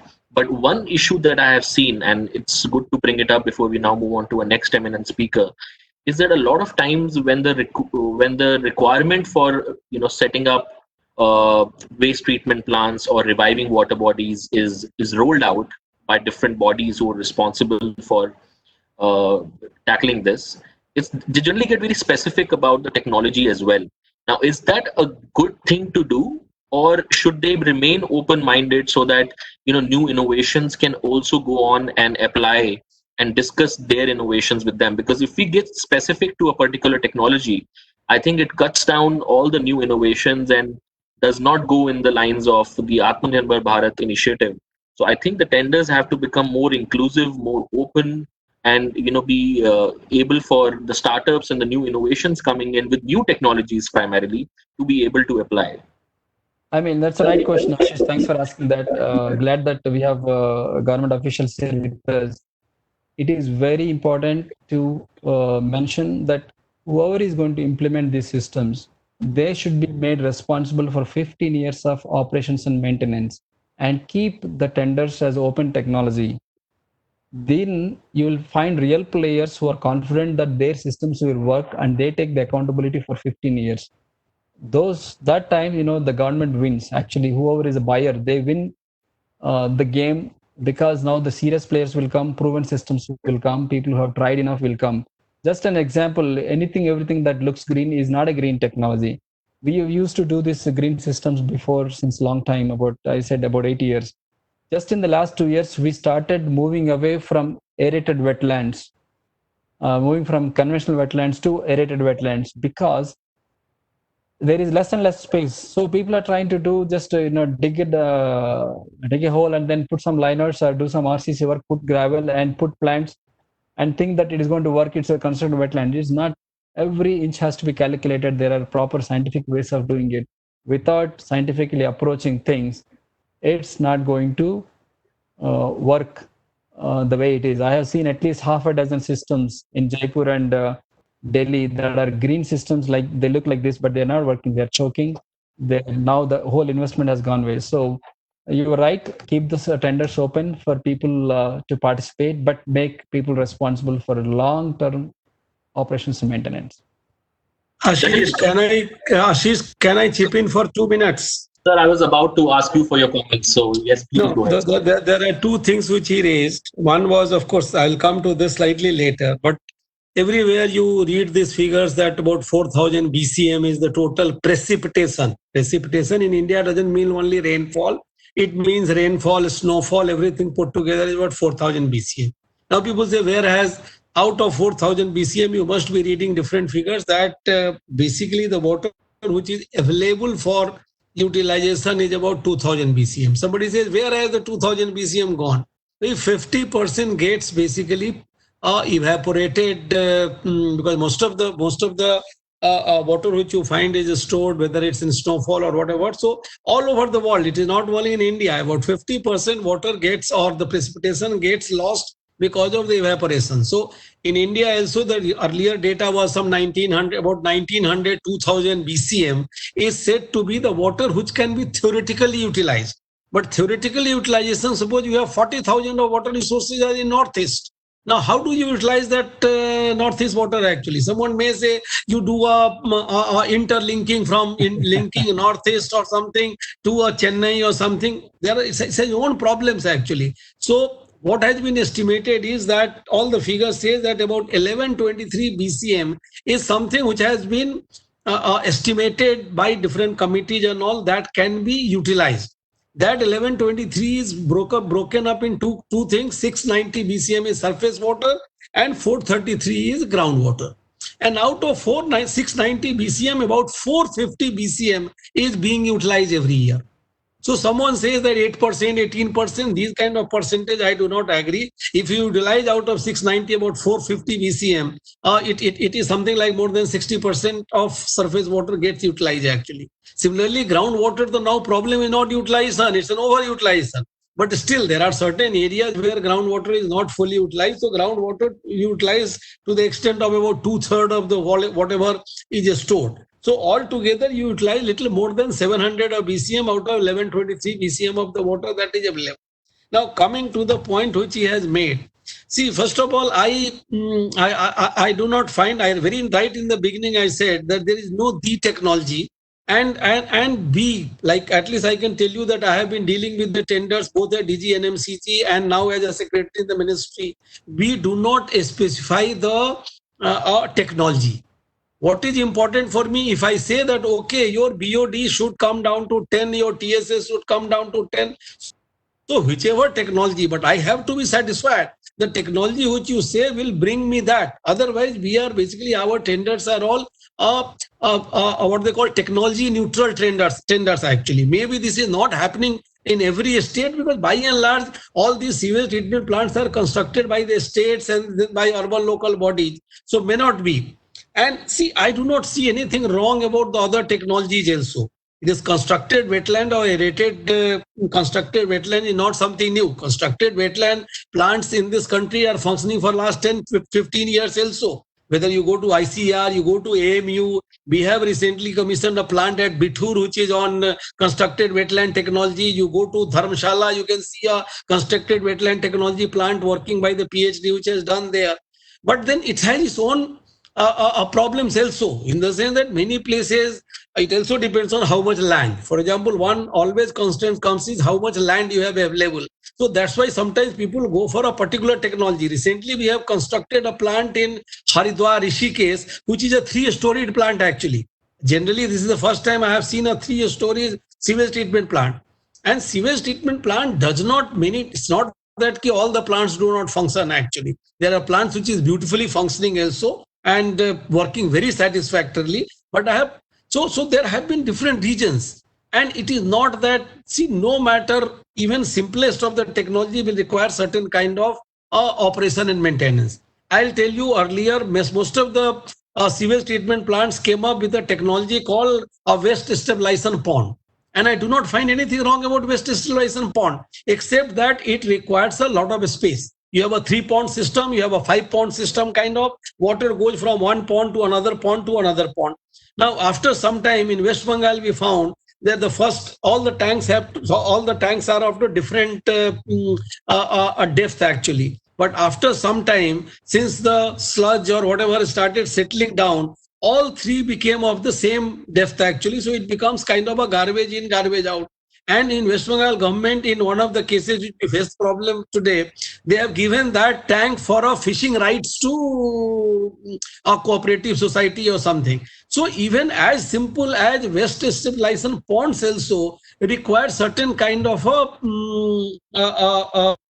operation and maintenance. But problem earlier used to be, see, if it is not your full focus, the wastewater treatment has, I would admit that wastewater treatment has not been a focus. The wastewater government, whether it's in a state government, you focus on making drinking water available, but you do not focus on basically treating your waste actually. So people constructed. I admitted that we construct, but we do not operate them properly. We were not providing O&M cost. Now, all the projects, for example, in NMCG, which is being sanctioned, they all have 15 years O&M. And we are slowly, we were not providing O&M cost. Now, all basically building upon all the state governments that at least you must have 10 or 15 years of O&M as a projectized cost, actually. So I would not say that we are, in fact, I'm saying why sewage treatment only? As I told you yesterday, we had a big workshop on septage management. What government of Odisha has gone is 6 bigger cities, they have gone for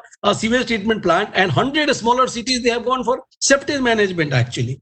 So I agree with you that we need not basically bother about one technology. Frankly speaking, wastewater treatment does not require a rocket science technology. The technology is very simple actually. So one size does not fit all. But yes, I totally agree with you that we should go for a technology which is simpler to operate and maybe more affordable kind of, and would work in the long term. So I would agree with that. But I would not say that only we can go for this technology, that technology. Yes, a technology neutral is a right approach. Thank you. Definitely, sir. Technology neutral is the way to go, and I'm glad to hear that under your leadership in NMCG and now in Ministry of Jal Shakti, that is being ensured. But what we see is, like you mentioned, that a lot of states are individually, because they're responsible for rolling it out, there is no standardization, and the answer to standardization could be a national level policy wherein this is driven, because while it is understood that a lot of different demographic factors could end up inclining towards a particular way of treating the water, but to start with, I think it should be kept open, because a lot of times even cheaper technologies could yield better results. And like you said, I completely agree, the objective should be the output, not how is it done. There could be 5 new technologies coming up tomorrow, but if their output is better and in line with the desired standards, then they should be given that opportunity, which will truly drive the initiative of Atmanirbhar Bharat as well. So completely agree with you, sir, and thank you for clarifying this. So we have a lot of more questions coming in. What I'm doing at this stage is, because in interest of the time, and I really thank all the panelists for being so patient, I'm parking these questions for towards the end. Monica, I had a question for you also, but I'll take it towards the end. So for now, I'll move on to our next eminent speaker for today, and it's a humble request, because there's so many people patiently listening to this. More than 2,500 people have seen the webinar on Facebook streaming as well.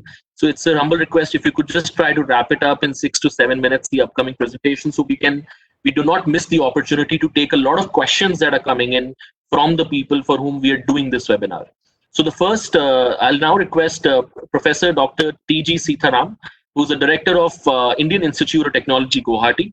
May I request you, sir, to kindly share your thoughts on the lines of innovations that we spoke about. Good afternoon. Good afternoon. Yeah, can you just give me sharing my presentation to you very quickly? Definitely. AR, could you please do that? Yeah. So while I do that, so I would like to thank Sri UP Singh. A very comprehensive presentation, very clear vision. Very happy to hear that. Starting from river rejuvenation to source sustainability and catch the rain projects, which are fantastic ideas. And I hope we will solve many of these problems over a period of time. As you know, I think now it's great to watch water. This pandemic has basically taught us how humans can learn so many things, not only about water, about life itself. So India to become a 5 trillion economy, and this pandemic has also caused a lot of disturbance in urban, and you have seen a lot of movement, people from urban areas to rural area back to. With 6 lakh villages, mission water is going to be the key for our economy to become 5 trillion economy.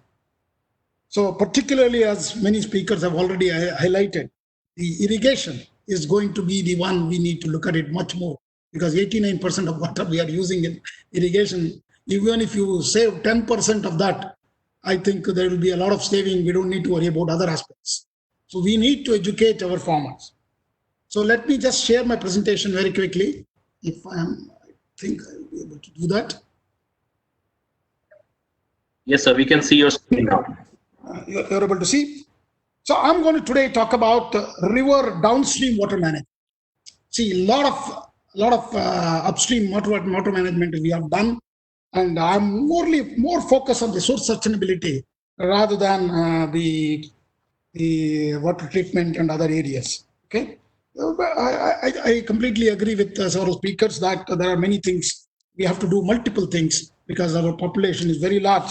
Our demand management is also has to be managed very well.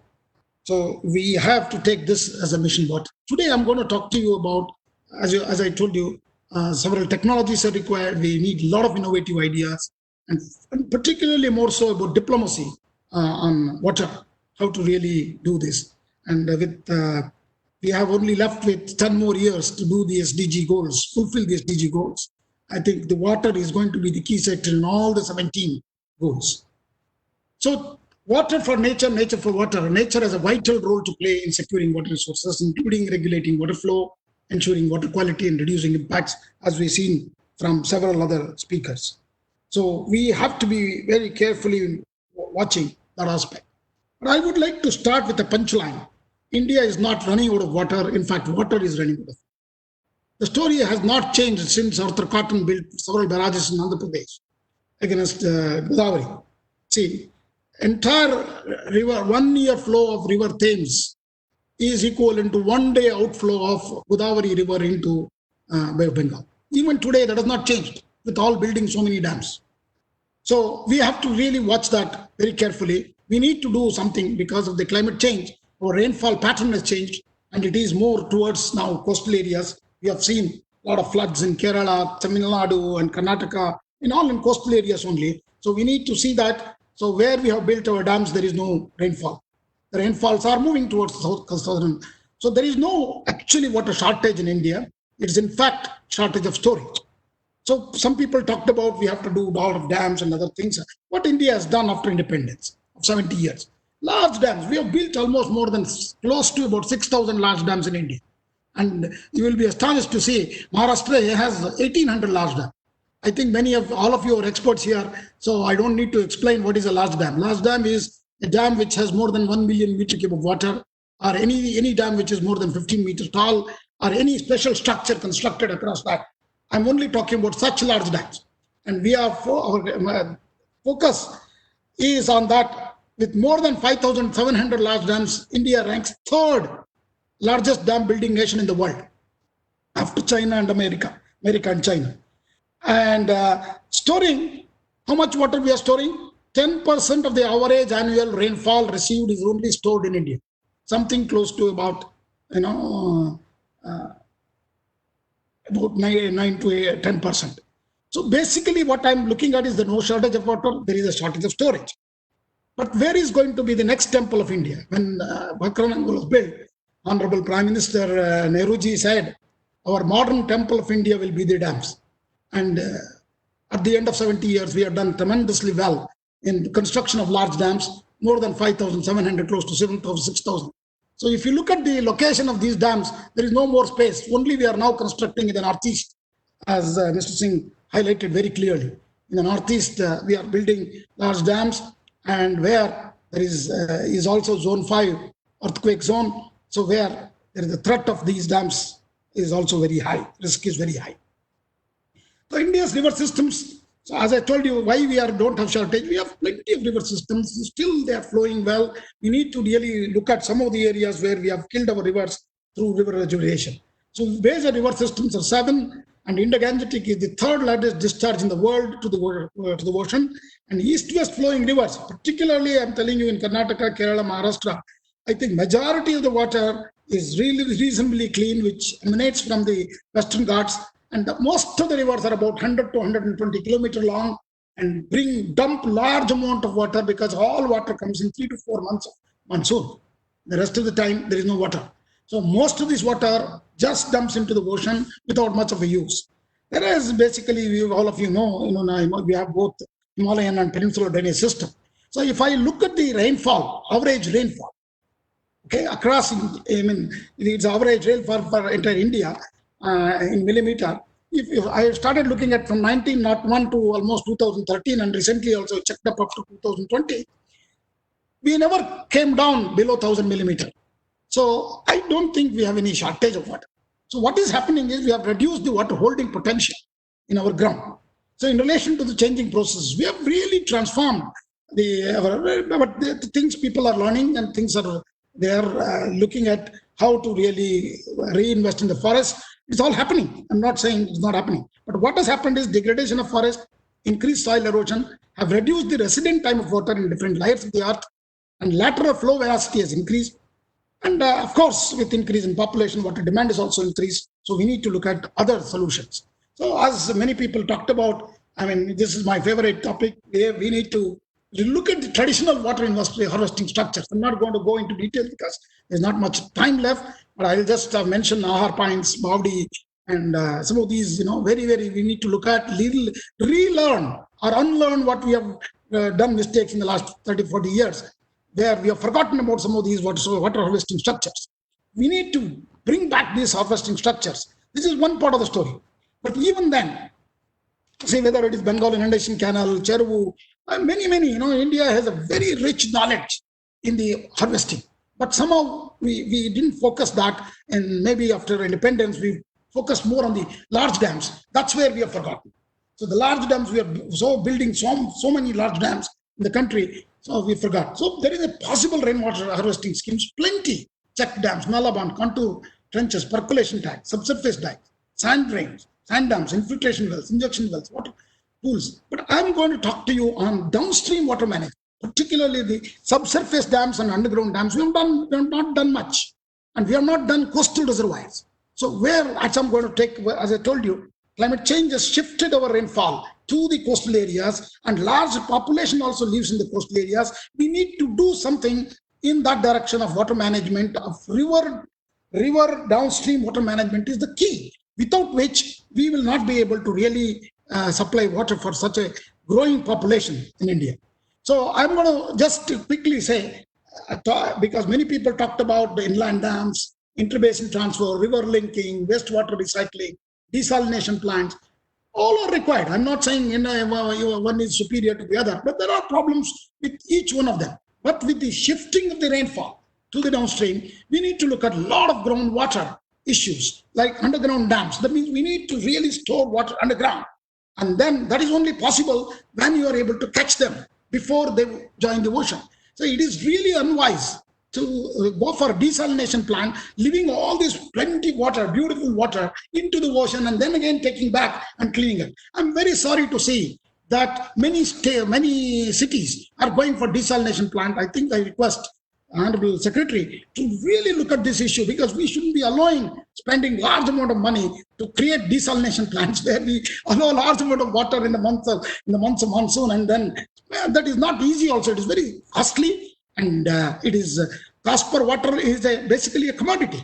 Highly concentrated salt brine can kill the aquatic life almost 2-3 kilometers around the exit point. All those challenges are there. So we need to look at some downstream water management through underground dams and the coastal reservoirs. So river downstream management is going to be the key. I'm going to see the future solutions would be. You see, we have since civilization, this is the water cycle. We have looked at very close to the rivers, and then we start building dams. We need to now look at the building dams downstream, where there is a large amount of space, as well as the water velocities will be less. So you don't need to build very large dams there. It could be maybe about 15-20 meters high, tall, even other embankments could suffice in many of the areas. So this kind of it is almost 20 times more than the demand you can store near the coastal areas. So we need to look at the dams closer to please remember, there is not going to be in the ocean. It could be on land also. It could be very close to the ocean, or in some places where very high erosion is there, you can go into the ocean. How we have done this, these are the two I'm going to talk about. 2 more slides I have on these 2 topics, underground dams and coastal reservoirs. What is an underground dam? For example, even, this is the dam, surface dam, what we are all familiar with. We have built almost like very large number.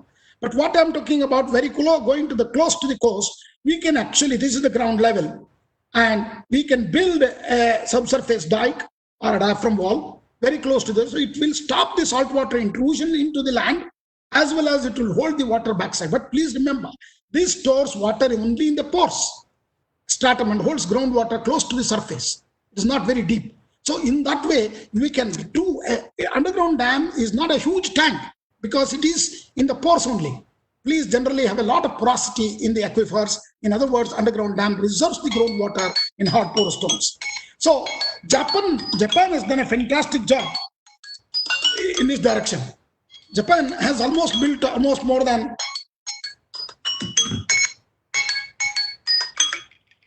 We have just 30 seconds more, please. Yeah. I'm almost done. No. Thank you. So Japan has done a lot of underground dams. I think we need to learn. So particularly in earthquake zone, these dams cannot also break because they are below the ground. Please understand. And then the coastal reservoir, second generation coastal reservoir is the one I'm going to talk about, not blocking the entire river. And someone talked about wetlands. We can also have a wetlands leading to our second generation coastal reservoir. We can store these anywhere, very close to the coast. So we can actually take off the river water and store this water. Basically, we need to learn to store water because our monsoon is only 3 to 4 months.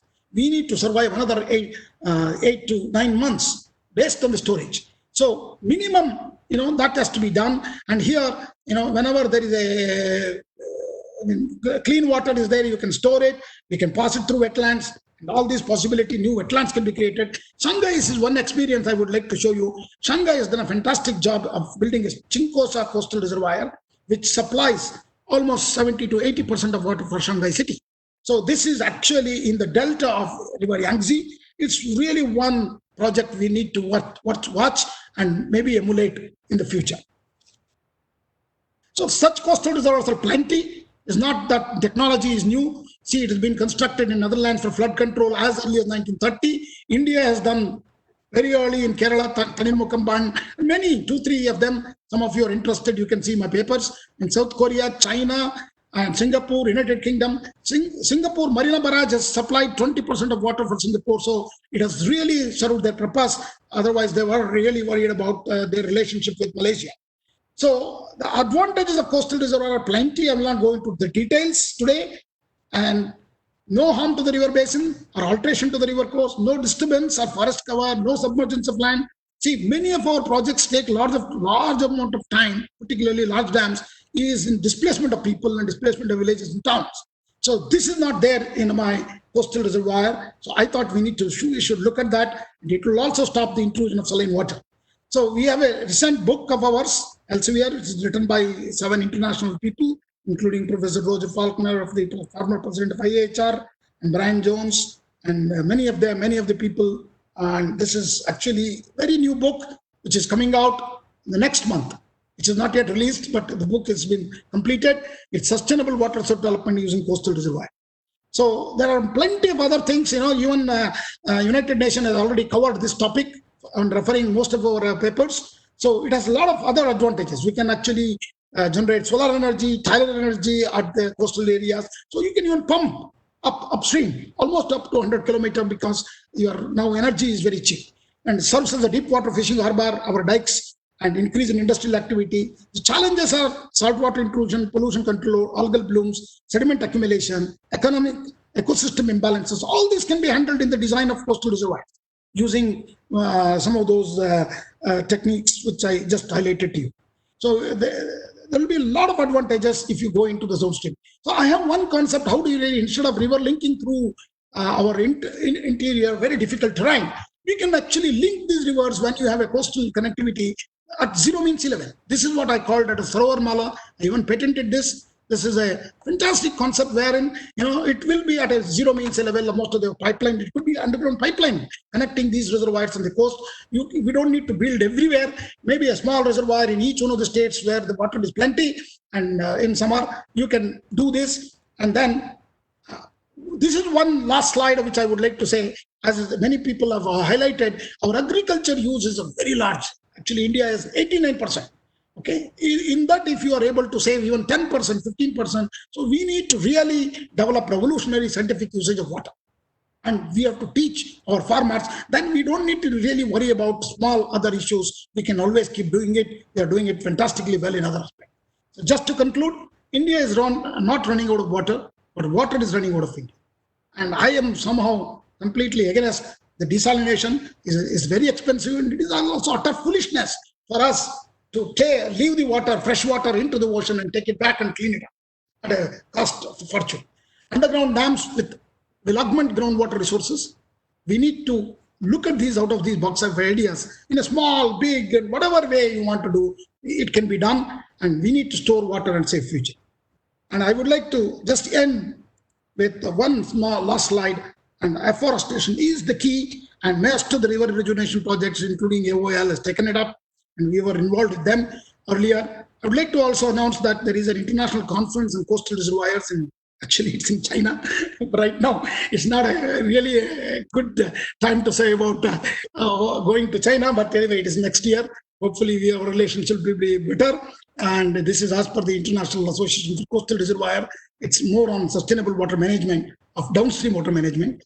So I would like to end my talk here saying, our perception, everyone thinks the perception is reality. So there becomes millions of realities, when in fact there was only one. So in this also, water is also similar. Our solutions will be many millions of realities we need to create, but the source is only one: water. Water is the key, and there is no life without water. With these words, thank you very much. I thank the organizers for giving this opportunity to share my thought.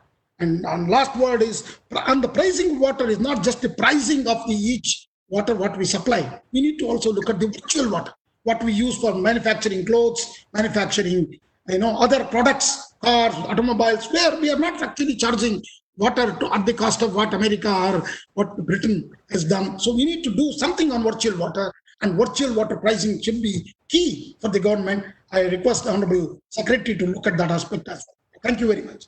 Namaskar. Thank you, Dr. Sitaram, for that detailed and comprehensive presentation. That is mere experience that you have been able to share so many thoughts in just this limited time. And I completely agree that we need to be thinking out of the box, coming up with new ideas. And with coastal reservoirs, and I think maybe I'll discuss this with you separately, and I'm looking forward to that book. So maybe you could share the link for that with us later, and then we can include that in the post-webinar email going out so more people can benefit from it.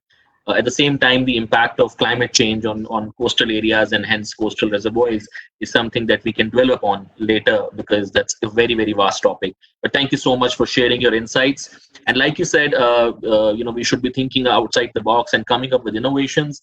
Our next presentation is exactly on those lines. That is converting sewage water, wastewater into the level of drinking water.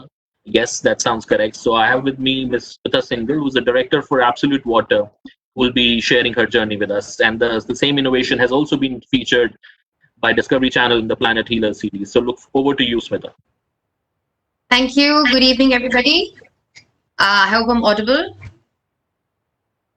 Yes, you are. Hi.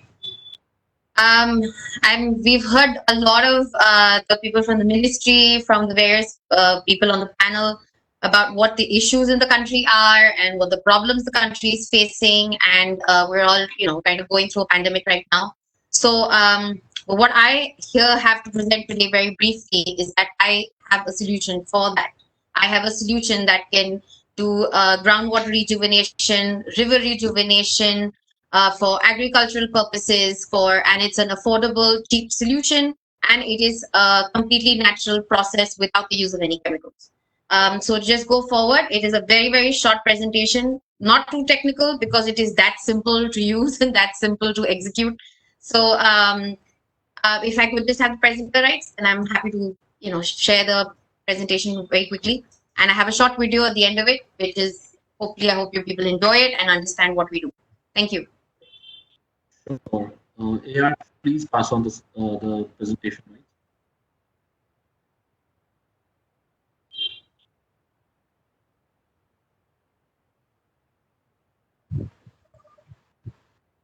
I have already given the presentation rights to Smita.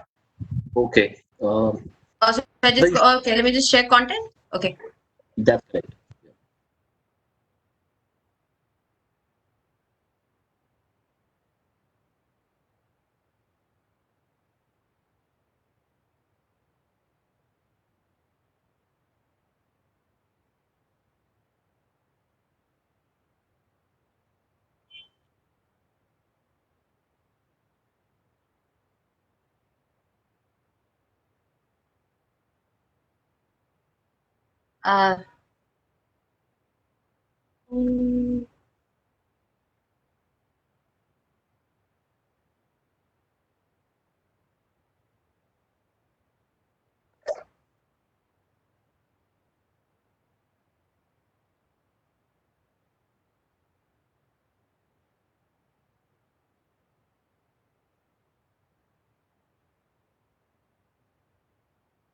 Sorry, starting it very shortly.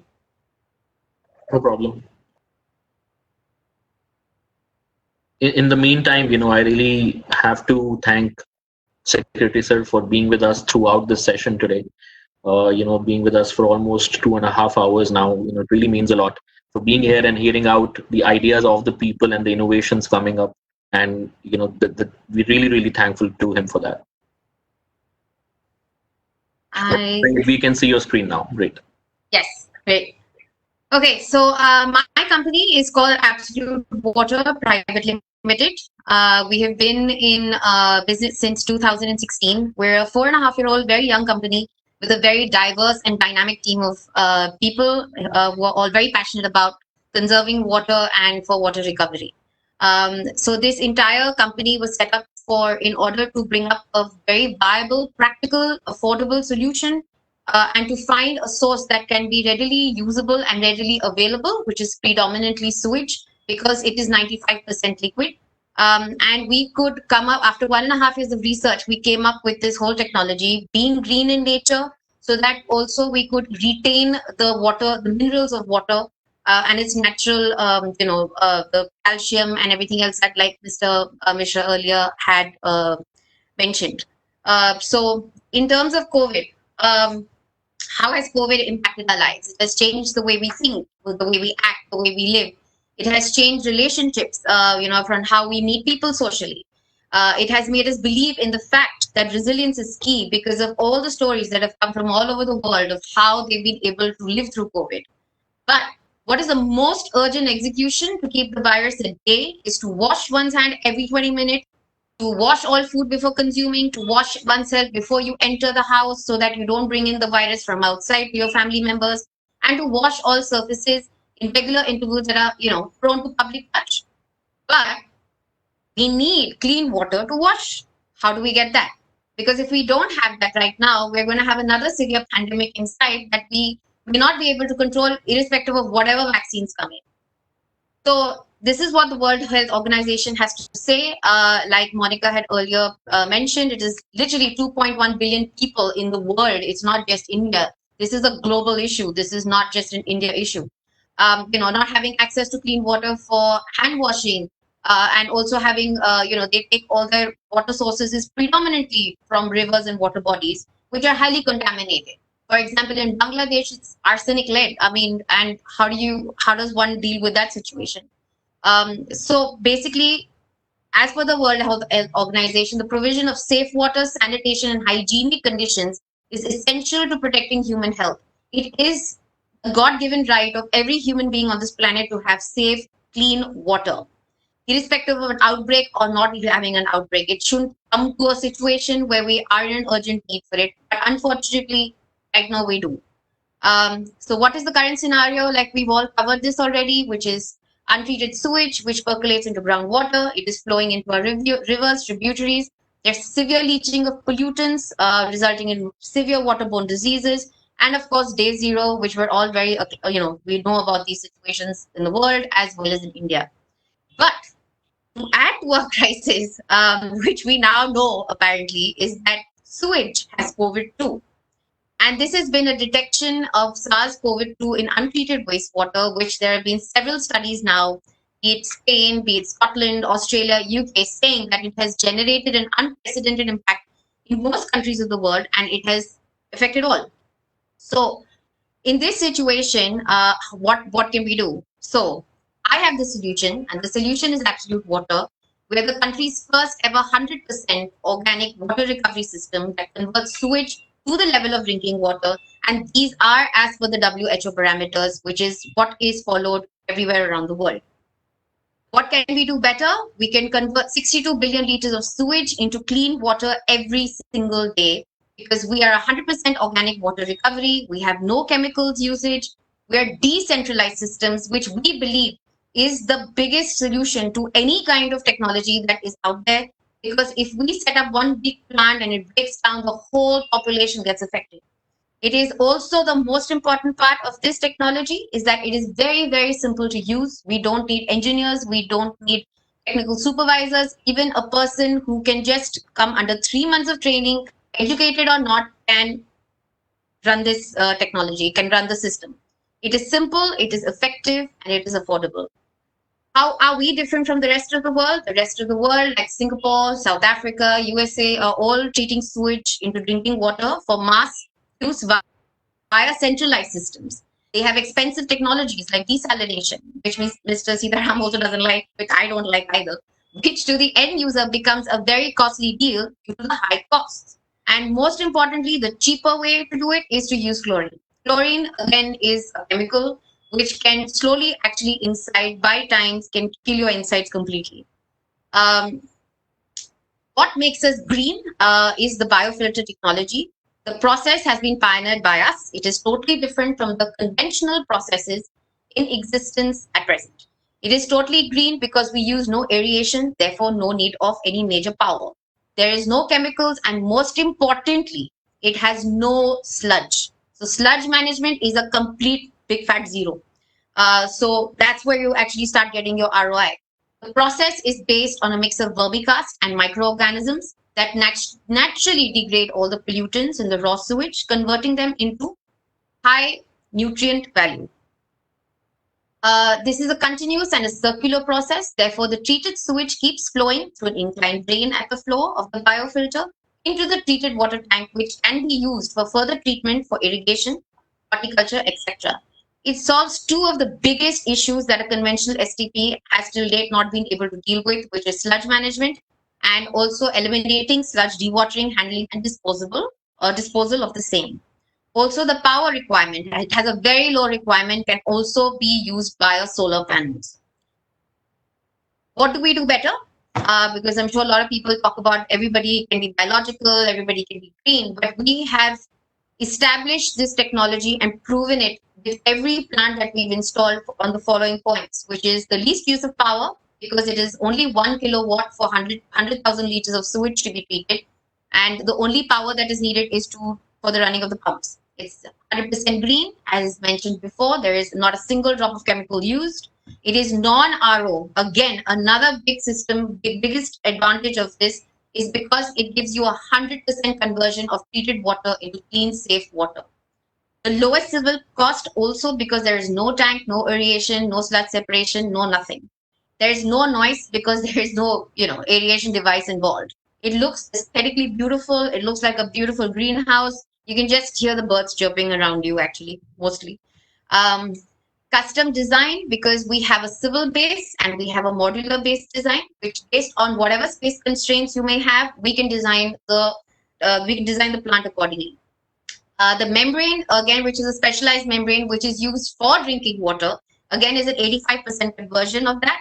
The 15% conversion, the 15% reject is a very high quality liquid fertilizer, which we in the agricultural world are called liquid gold. It removes the bacteria, virus, and pathogens and is very, very high on nutrient value, which can at sometimes even replace fertilizer. Again, solar energy, it works 24/7. Therefore, there is no constraint of power supply. High return on investment between 2 to 5 years of installation. Because why? Lowest O&M expense. The treated water for drinking is rupees 1.8 per liter. The treated water from the first stage of the biofilter, which is meant for agriculture and horticulture, is 6 paisa a liter. And the organic media replacement, which is the humus, which is a biocompost that comes out when we replace the biofilter once every 6 to 8, 10 months, is currently being sold as a high nutrient fertilizer, and it's sold anywhere between 20 to 25 kilos. So this entire system is not just environmentally viable, it is not just socially viable, it is economically viable. You can actually earn a revenue out of setting up a plant, which gives you employment, it gives you a revenue, and plus it has the lowest O&M expense. We have a technology that imitates nature, and that's why we've taken it up. And this is the kind of the flow chart, as you can see, which is vermiculture, which are specially bred worms who absorb the micropollutants. Plus, we use organic and inorganic media like wood chips and gravel and sand. That level then gives us enough treated water which is good enough and as per this pollution control board standards for agriculture, horticulture, groundwater rejuvenation, and water body revival. Then then the next stage is where we use the organic advanced treatment for ozonation, which gives us treated water use for toilet flushing, AC cooling, washing, laundry. That's almost 70% of non-human consumption usage can be substituted by this treated water. So that way you don't have to, deal with any groundwater issues. You don't have to delve into them. You don't have to buy water. You don't have to deal with the water mafia. Very number of other sources where normally, one would buy water from. And the final stage is the advanced membrane treatment, as mentioned earlier. This treated water can be used for hand washing, for drinking, for cooking, and bathing.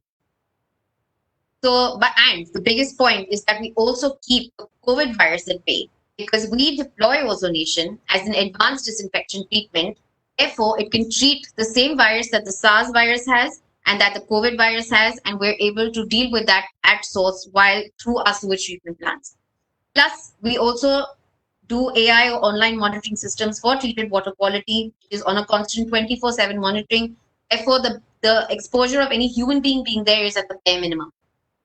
So that is another part of how we can keep, COVID virus at bay. These are some of the pictures of our biofilter civil unit.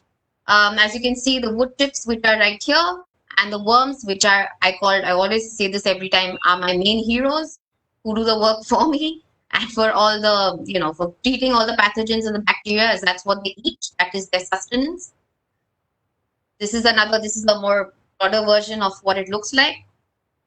These are the modular based units. Again, these can treat anywhere from 1 KLD to going all the way up to 50 KLD, which is 50,000 liters of sewage. These entire systems can be truck mounted or skid mounted on a truck, which can be mobile and can go to different parts of the city and treat water at source, like contaminated lakes, contaminated nalas, wherever, and plug into that and just, give you treated water. It's a plug and play unit, very simple to use. So that way, it becomes accessible to everyone and everybody wherever they may be. More importantly, for construction, that's one big thing I've been trying to work on. Hopefully, going to get some headway on that.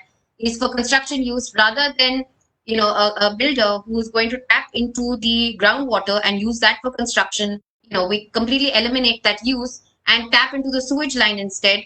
Recycle that water for construction parameters, and that way you can use it for construction, and it becomes like an on-site tool for you, and you don't have to worry about water, and it's cyclical and it's 24/7.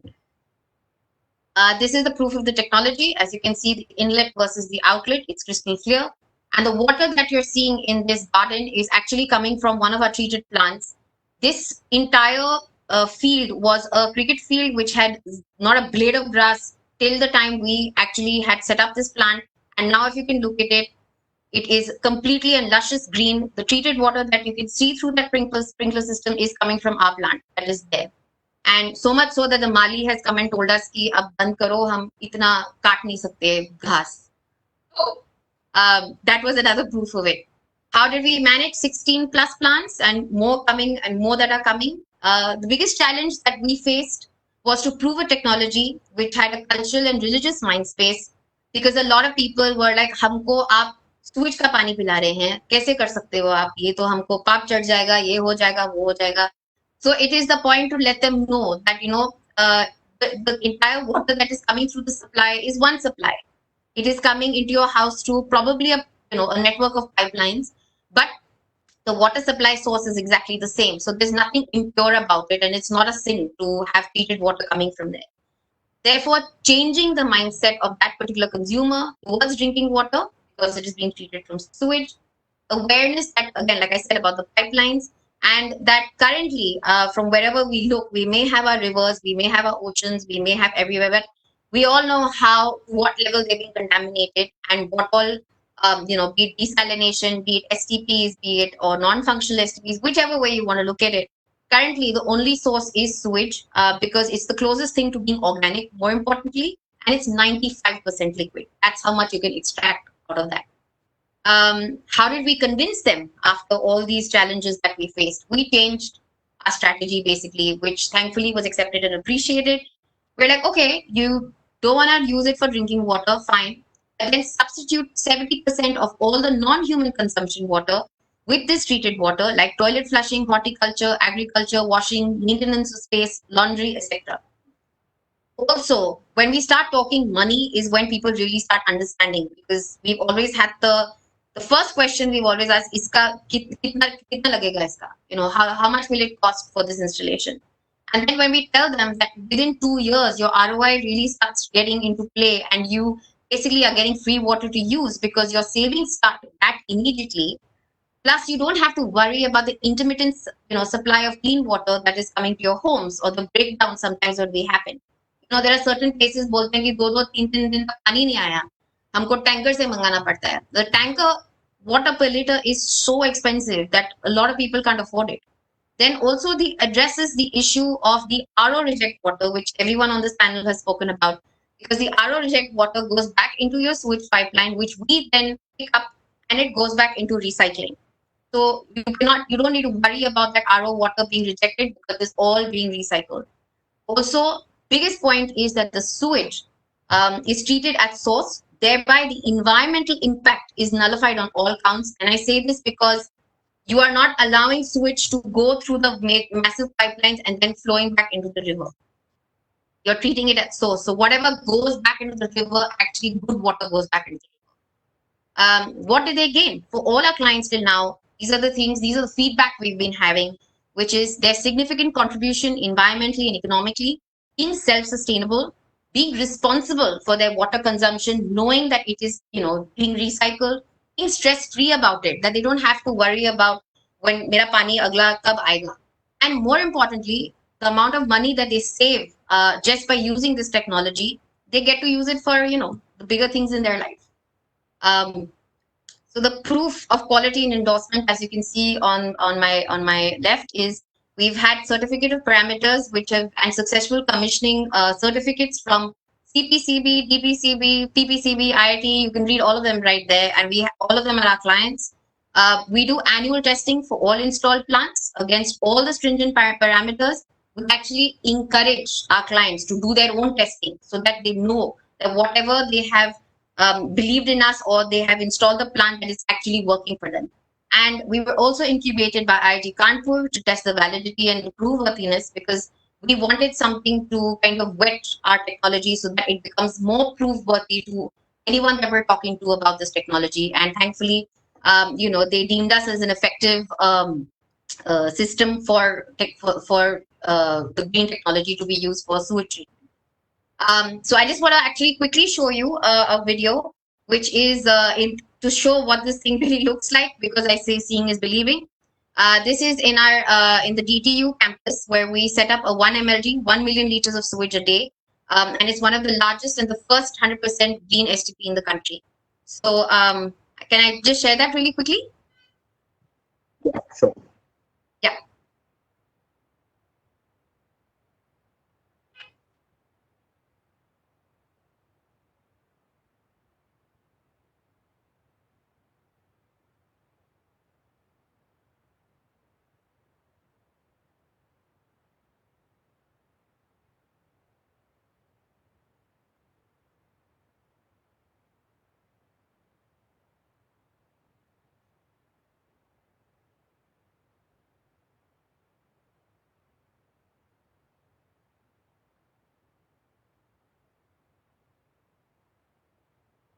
God.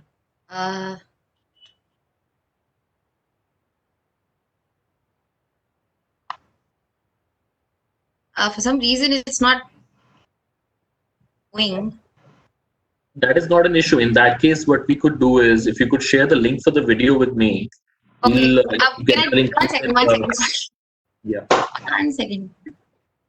I'm also trying to save time because we already. Fair enough. Okay, so I'll just send the link. That's not a problem. So what I do want to say at the end of it is that how can we scale for a technology like mine, and like everybody on the panel and Mr. Singh, everybody was saying that the tenders from now on are going to be open technology. That for me is a sigh of relief, because we try really hard to convince a lot of government officials that our STP works as good and better rather than the conventional system because of the various factors. Some of the points are that, making sewage treatment in residential and commercial establishments mandatory. I think sewage treatment to be mandatory also by providing water credits. Groundwater extraction should be really actually be considered a crime with a very heavy fine. RWA, DD, and CD should hydrate, I think, all their parks and green areas via biologically water recovery systems, only so that whatever is natural stays natural. And industrial effluent, which should be purely, zero liquid discharge, and they should be given no other option. Either shut it down or, tell them to get something which they can do a ZLD with. And I don't think we should wait for a lockdown or a pandemic to ensure water safety or to ensure that good water, clean water is always available. But it should be made regular practice so that even if we face anything like this in the future, it's there. We don't have to worry about it. That's what I want to say at the end. And like Monica had said earlier, we actually want to make every drop count.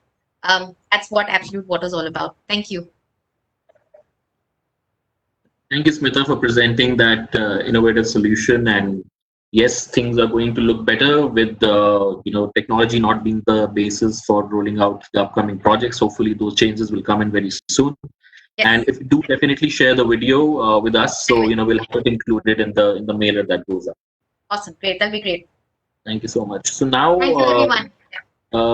are at 5:35 p.m. and we have 2 more presentations to go. So all I can do at my level right now is that request the upcoming 2 speakers to make it as quick as possible, but still convey your points more importantly, because I really appreciate the patience that you have shown throughout the session.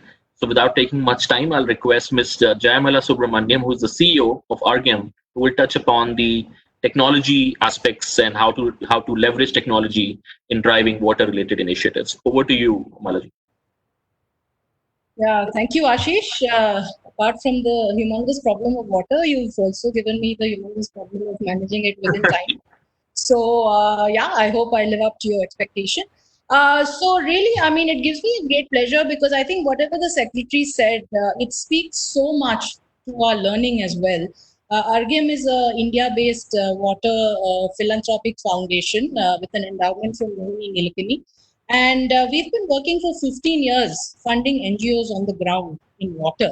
And our understanding has been that since India is a groundwater economy, a large part of the resilience, especially for the vulnerable citizens of our country, will come from when groundwater can be secured. So a lot of our work has been in understanding how does that happen. And essentially because there are so many peculiarities about groundwater, first of all, as the secretary said, it's invisible. So making that visible is quite a huge task. It is also a commons. It belongs to everybody. And how do you sort of get people to come together and do some trade-offs that are essential for managing water? It has to be done locally, so the capacities have to be built locally, and communities have to play a huge role in that, right? But there's also the angle of science, right? It follows hydrogeological principles. So while there is also traditional knowledge, there's also a lot of evolution in the understanding of hydrogeology, which should be brought to the table, so that people can understand how groundwater can be understood in terms of what is available and managed with whatever rain, because rain is the only sort of replenishment agent, so to speak, right? So how do you, and it's the cheapest form of storage, as we've heard from so many speakers. So our work has been really to see how do you demystify this knowledge of hydrogeology and bring it to the people who are most equipped to handle this water. So it's a lot of community mobilization. So brings in behavior change principles, brings in principles of hydrogeology, brings in principles of how do you also access government finances to then actually understand the planning process, but also build the intervention that is required to store the water longer. Right, so many pieces come together to make what we are calling a water security plan. And over the 15 years, we have seen almost 1,000 such installation across habitations and villages work really well in terms of approaches. This is a long-term process, right? So to actually even see whether your intervention is giving you benefits, you have to wait for 3 hydrogeological cycles. Right, and as we all know, in the southern and western aquifers, they are all very depleted. So to see results takes time. But in terms of approaches and principles, I feel like across our portfolio, we have understood a lot of things. What works, right?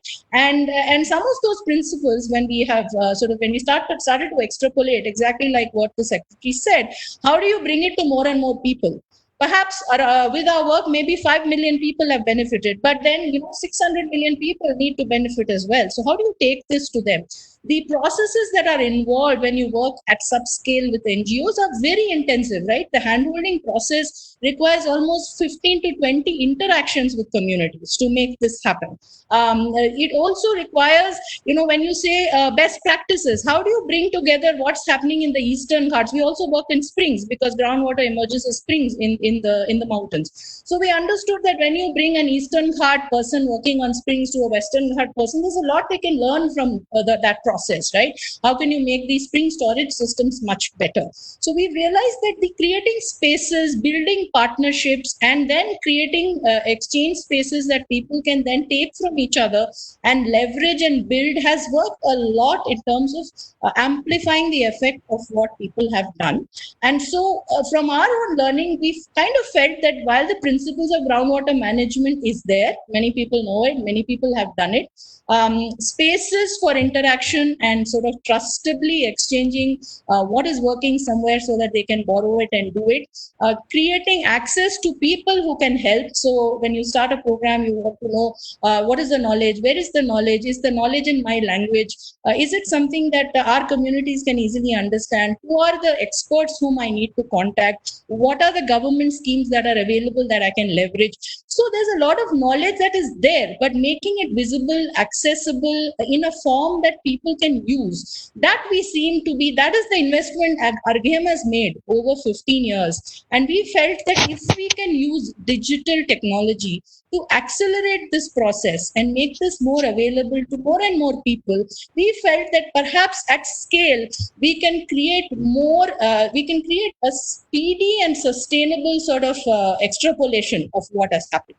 And so that's been our experience in the last 2 years, because we also have the privilege of dipping into the thinking and the thought process that is available in Mr. Nandan Nilekani's ecosystem, who have built large digital platforms in the country. What we are now trying to do is bringing our water knowledge and water ecosystem actors to also work with how do you create nimble, simple digital infrastructure that can create some easy access for communities and frontline workers in water to dip into and create agency for themselves, so that this can actually become, like everyone is saying, a people's movement, right? So how do people start to understand what is their water, what is the status, is the quality good, is the quantity good, how do they get together and frame their own water security plans, and how do they access and build? So in some sense, we have abstracted ourselves to say there are many good solutions. Our work has shown that, other people's work, like we heard today, has shown that. How do we create more liquidity for that? How does that travel to more people trustably? I think that is the point, because earlier, today also it's available, but you don't really know, is that trustworthy? It's almost like WhatsApp fake news, right? You receive a lot of things. How do you know that it's actually trustable? So that's what we're trying to do, creating what we are calling registry-based infrastructure that not only allows for contribution, but also allows for who has contributed. Is this the right kind of expert? Where has it worked? Therefore, can I also use this here and in this way, right? And how do I create access to cadres? Cadres are very important in water management, especially groundwater management, what we are calling para-hydrogeologists, right? These are community-based cadres. And there are many, many people who have been trained. But the unfortunate part is we don't seem to be able to leverage them, because they, in some sense, we don't know who they are. We don't know where they are. They don't know how to access the system and declare that they are there, right? And they can be used because they have been trained over the years.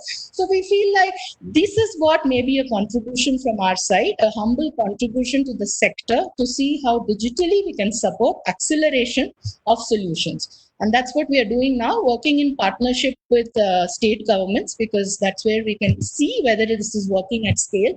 It's been 6 months that this has been in motion, and we can say with some degree of satisfaction that the progress is quite encouraging.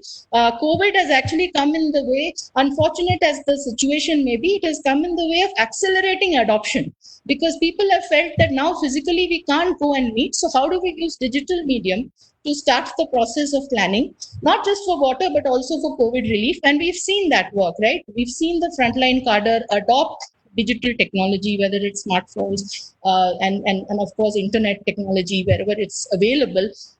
They are actually coming together, wanting to be reached. They want to participate. So we've been able to create virtual spaces for people to come, experts to talk to them. The interactions have been fairly rich, not just for COVID management, but also allied management of water, which is very important for COVID and beyond. So we've seen wherever we are working that people are actually doing more work now than before. They've been able to come together, interact, understand some aspects of groundwater management, start to make plans, and almost be ready in some sense for the monsoons. So actually that has happened, and we are quite confident. And we're also seeing that the value of if you give digital content, if you give it in the language that they can understand, if you give it in bite-sized videos, they're actually able to understand much better, and their efficacy is built much better. So we are seeing that it's a directional approach. It's a shift we are making. And we feel that this is going to supplement whatever is happening in the water sector, and hopefully in a small way add to how acceleration can happen, and more people can benefit from all the good work that solution providers are building. Right. So we feel like we are creating these vehicles, so to speak, digital vehicles, where people can leave behind their assets in the form of templates, content, data, people, so that other people can leverage them with trust. So that is really what we are doing. Perhaps it sounds a little abstract. Maybe when we are a little more ready in terms of what is showing, we could perhaps demonstrate this. But really, it's actually quite simple. It's to say that how can you very, very easily contribute to a receptacle, and how can you consume from that receptacle, knowing who has contributed to that, and how you can actually take that knowledge and data and make it work for you. So that's really in a very nutshell what we are doing. Happy to kind of share as we go along. It's a very exciting journey, and a lot of our partners from when we were working before are very excited, because they themselves are seeing this as a way to do much more with the same resources in terms of time. The time is really the constraint. We don't have much time. We did a mathematics of, if we do the exact same thing as we are doing now, we will take 35,000 more years to solve the problem of all the springs in the country. So we all realize it's not possible. Everybody wants to do it. So what is coming in the way? So we felt like whatever we're doing in the non-digital world, can we kind of simulate that using some very simple digital tools. We are not saying this is a substitute. We are saying it's a supplement. Hopefully everyone can use it to do what they are doing faster, better, cheaper. So I'm going to stop there. Thank you so much, Malaji. I think the initiative itself is disruptive and innovative in nature. It may be a very simple way of transitioning from the non-digital to the digital world, but trust me, even when we were speaking yesterday, how simple it may sound, but the impacts that it could create, because we know that in fact, keeping the big NGOs aside who have been working for decades, especially the new ones who are trying to do the groundbreaking, the kind of issues they face are very similar in nature. And this initiative of yours, I think, is definitely going to give them that kind of capacity building and accelerate the entire process, because for solving the problem, we need all these NGOs and people on the ground to be enabled. And so definitely it is a step in the right direction. And I think all of us who have heard you today, I will look forward for this solution and see more, working agenda of it in the near future as well. While I understand it didn't sound abstract at all, it's completely relatable. Thank you so much. Thank you. It's not our thing, it's everybody's thing, and we are actually calling it the For Water platform. So it's for everybody. Thank you. Sure. Thank you so much, Malaji. And now I'll request finally, thanks to him firstly for all his patience, Mr. Kamal Verma, who's the CEO for Water Business Group at Triveni Engineering and Industries Limited. And I know we spoke about a certain set of slides that you got to be presenting, Kamalji. So, if you could pick the most relevant slides and run it through us over the next 5-6 minutes, that will be really good. Sure, I will try to make it faster. Please give me the presentation rights. Sure, they must be coming on your way.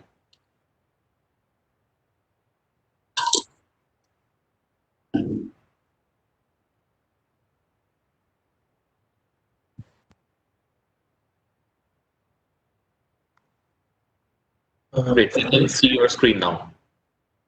Yeah, you can see the presentation slide? Yes, we can see it in slideshow mode. Okay, thank you very much. And just a brief introduction of my company so that we can relate why I'm saying this. We are a large size company of more than 5,000 crore turnover, employing more than 6,000 people. Water and wastewater treatment practices, we have more than 3 decades. We did projects, more than 100 installations. More than 10,000 MLD water is treated through our projects in India and equipment, and more than 2,000 process equipment we have supplied. And we are a company, we undertake projects on the EPC basis as well as the PPP HAM basis. Not moving forward.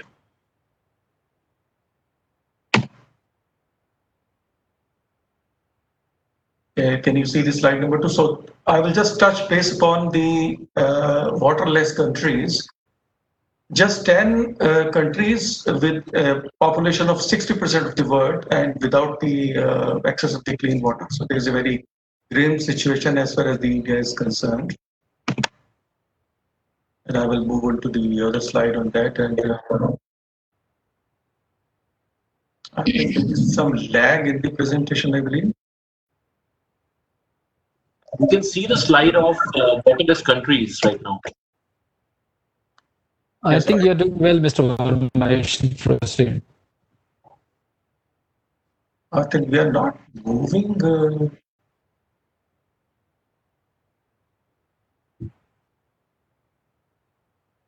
Yes, I think. So broadly, we are saying that why we are talking about the strengthening of the water security and all that. We have seen in past, sometime in 2014 and 16, when the Ebola outbreak happened in West Africa, there was an increased demand of the safe water for prevention and treatment. And similarly, we can see here that washing hands frequently is one of the mandatory requirement to fight the COVID-19 pandemic. So as per estimate, if a family of 5 is there, and then they need actually additional 150 liters of the water for washing hands and other hygiene factors. So it means around 25% increase is there in the water demand of that. So overall, we need to strengthen water security in the key areas. We need to look to that. One is the adequate water availability, whether the water is available. Second is the quality of the water. We have seen every city is having aquaguards, household equipment and all that. This is because of the quality of the water. So this has a very big impact on the overall cost structure. So therefore, one has to see how we can make it more better quality water to strengthen the water security. Water resource management is another area. I think our secretary has mentioned in the beginning that, and our professor, I like his punchline that water is running out of India, and only 10% we can store whatever runoff we are receiving with the rainwater. So this is another area we need to strengthen about this one. And the last bullet point is the affordable access to the wash. So water, sanitation, and hygiene. So how we can make it more affordable, not very expensive. So these are the area we need to strengthen. And I will go to the next slide. One of the point I think not many people discussed about the Internet of Things, the IoT, how we can introduce the latest technology into the water management, and how smartly we can do it. We can get how we can get the real-time information and proper utilization of resources.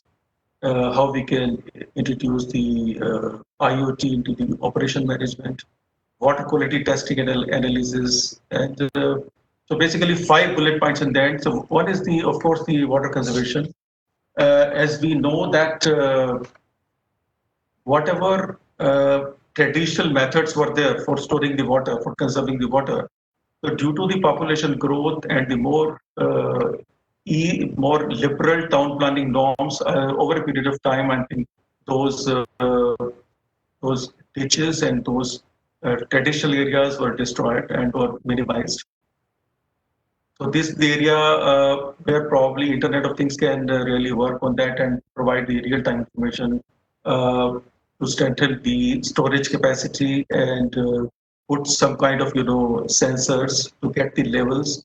What is the seasonal variation? What is the demand variation per season? so that if we get the real-time and prudent data, probably we can plan the conservation part of the water in a better way. Second point, the irrigation. It is the most important point these days because irrigation consumes around 89% of the total consumption of the water.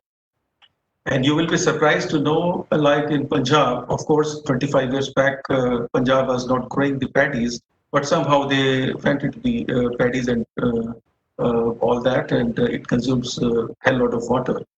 But they have the luxury of consuming the water with the day of the time also. I have observed that in winter season, they don't take water in the early morning or morning time because the temperature is cold.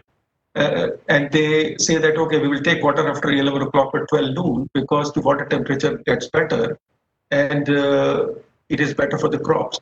So there's plenty of water available in Punjab due to 5 big rivers and a good canal system. So there is a luxury of water. But in other states, there is a very much scarcity of the water for the irrigation purpose. The third point, of course, the smart water management, how we can do it by putting more sensors, more real-time information, and that includes your sensors which collect the information and send to the main server. This ensures the service engineer solve the problems quickly and all that. And similarly in the wastewater management also. Water testing and analysis we have seen these days at several places we use online analyzers and these are connected to the internet. So even if you are sitting across the world anywhere, you can see how the plant is performing, what kind of quality parameters are coming and what are the analysis and all that. Of course, the why India does not have enough water to drink. So there are, of course, we have been talking about the day zero. 2 years before, we have observed the Cape Town in South Africa, they observed the day zero. And even in the NITI Aayog CWMI index, they have observed that around 21 Indian cities are there.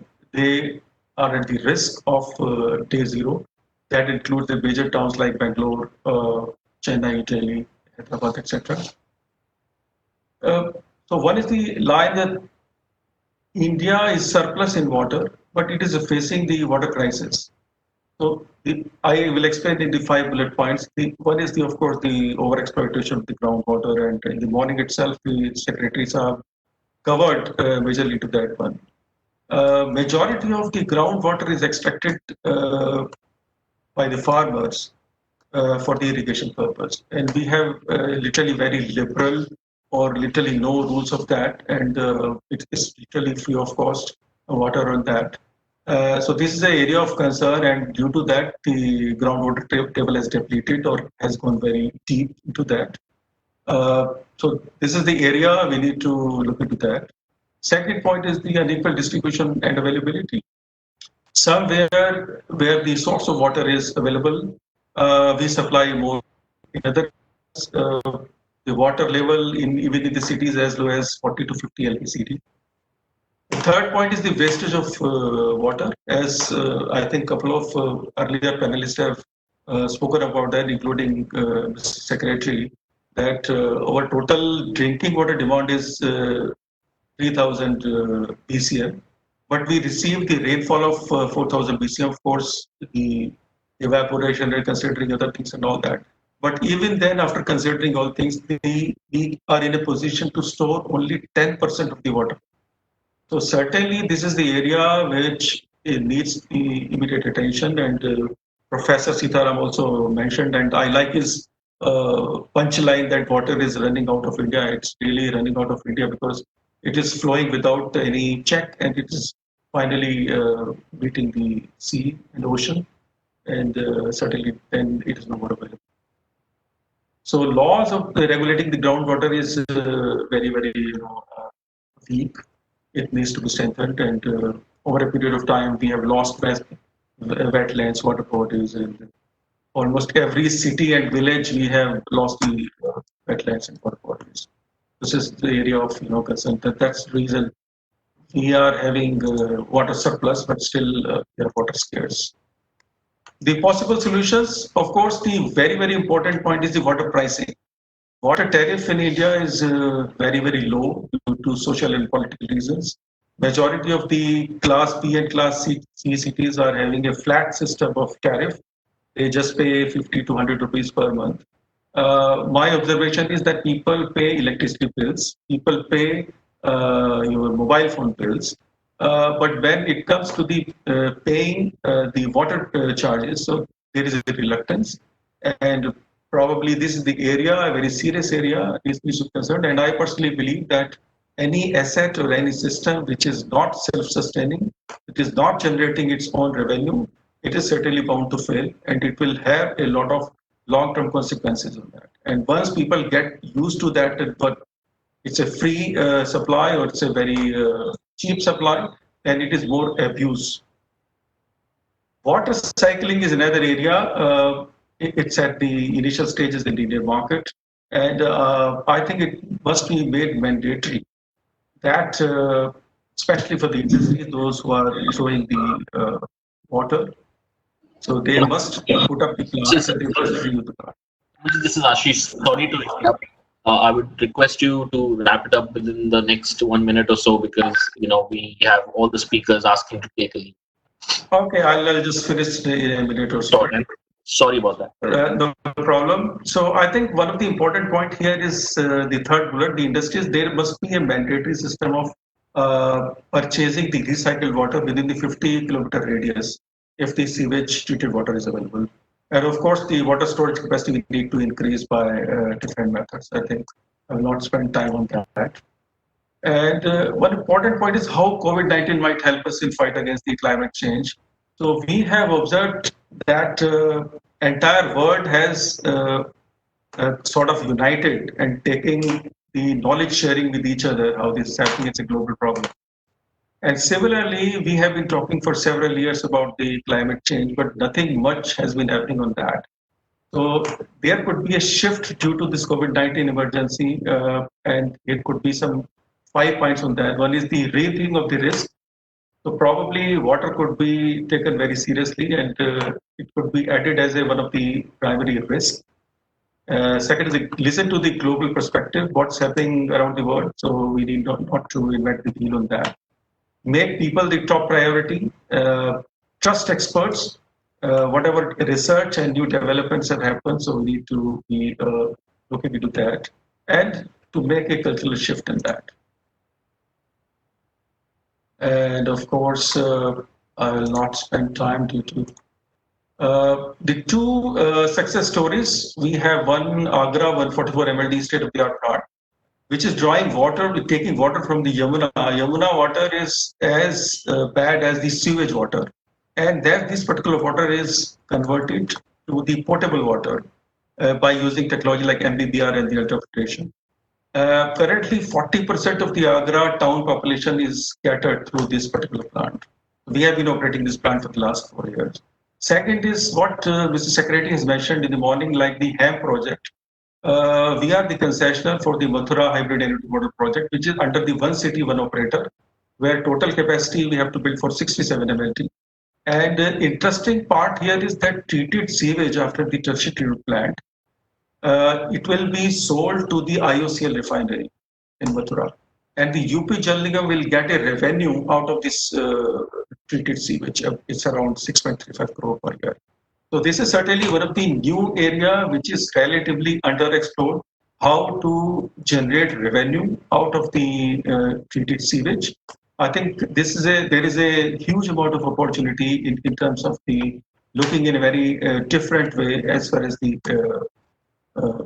EPP model, HAMP model is concerned to the treated sewage and it is utilization. So thank you very much. I will stop here and I'll just withdraw from sharing.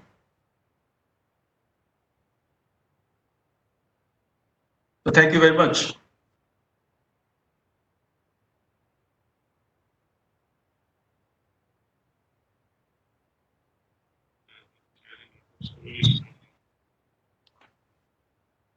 Ashish is not there.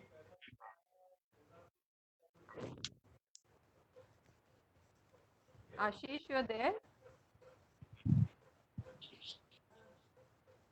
I don't think so, Aarti. I can't find him. Okay, I think Ah. there is some again an internet problem. Okay. So I think we have run beyond time, and thank you very much all of you for actually your patience till 6 o'clock. Yeah. I think he's back. He's back. Yeah, I can see him logged in. Can you hear me now? Yeah, Ashish, we can hear you. Okay, great. My just went off for some reason. Still losing So, you. I think so. Kamalji, I guess you've just wrapped up your presentation. That's right. Okay, so in fact, on those lines, Kamalji, I had a question, and I thought you could take it up before we, wrap up the webinar finally. Some people were talking. I think Monica ji had touched upon the point of reusing the water. Questions came on those lines, and I think how London reuses the water multiple times due to robust wastewater treatments in place. Now, do you think is it because of the technology advancement, or is it the regulations and the overall awareness of people that it's a more successful model in countries like those? I think it's a question of regulation. If you put a strict regulation and strict enforcement of the regulation, then people will do it. Generally, industries try to see the shortcuts. So they will also always see that if there is any alternative available, if fresh water is available or some groundwater is available, so that becomes a priority. If the government puts up a regulation and strictly enforce that you are not allowed to extract the groundwater, and essentially you have to purchase the treated water. Of course, the pricing is something which has to be developed. What is the correct pricing on that? Then there will be a sea change in that. And for the as far as investment is concerned, I think people and companies are ready to invest if there is a proper structuring of the project can be done on that. We have seen under HAM project, of course, it is NMCG driven. There could be opportunities in various industries, like clutch of industries. You have a lot of textile MSMEs in Rajasthan and other parts like in Punjab, where the individual companies do not have money to put up their effluent treatment plants. They are so small, they cannot afford. So a common effluent treatment plant is made, and somewhere then a tertiary treatment plant can be made, and the water can be recirculated back to the same companies, and they can purchase that tertiary treated effluent and make use in the process.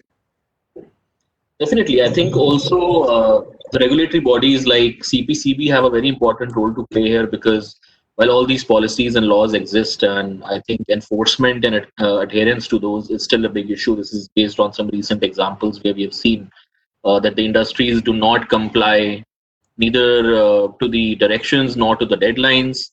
Now, if that is also done, there will be a lot of push, because rather than paying penalties, I think industries will be more interested in deploying long-term solutions that can save them from those penalties. Similar is the case with, you can say, all the bulk generators of wastewater could be resident welfare associations, commercial establishments. Again, there is the intent is to figure a way out to get it done through a so-called jugaad instead of deploying a solution, and that applies to both solid and wastewater. So I think that thing needs to change in India, and the summary or the takeaway from the webinar today from all the speakers that we heard, including Secretary Sir and the gentleman from NITI Aayog as well, the takeaways are there is need for standardization, there is need for decentralization, and we have to explore and give chance for more technologies, because we heard so many of you today talking about your respective solutions that have delivered results. We also talk about the desired policies. So I think if anyone had to just have a quick summary of what needs to be done in the space of water security at all levels, this 3-hour webinar, even though we expected it to be 2 hours, it extended. This 3 hours webinar will go a long way in driving that awareness. So I hope it reaches people. The efforts will not stop there. We will continue to be in touch with all of you, hoping to explore synergies. At the same time, a post-webinar report will also be sent out. We have taken a lot of questions already, and now in interest of the time, if more questions come in, we'll be addressing to them on social media as well, and through the feedback form that we have shared. A lot of questions are coming in, so if we are able to address it, great. Otherwise, we may pass on the questions to you as well. But I really want to conclude this by saying that thank you so much for your valuable time joining in and sharing those insights, which generally might take a lot of books, a lot of research to study. You guys could share it with your quick presentations, and it is very valuable. We're receiving positive feedback from everyone. Thank you so much. Over to you, Aarti, if you want to add on. Yeah, no, I just wanted to say thank you to everyone. They have actually been so patient. Great. Yeah, thank you so much. And Aarti, we had a wonderful session. Definitely, and it's because of contributions from everyone. So thank you, Ganges. Thank you, Dr. Sitaram. Thank you, Smita. Some of the speakers had to leave. Thank you, Kamalji. Thank you. Thank you very much. Thank you all panelists also. Thank you. Very valuable information. Definitely. Look forward to stay in touch. Have a great day. Sure. Bye-bye. Thank you. Bye-bye. Bye-bye. Bye.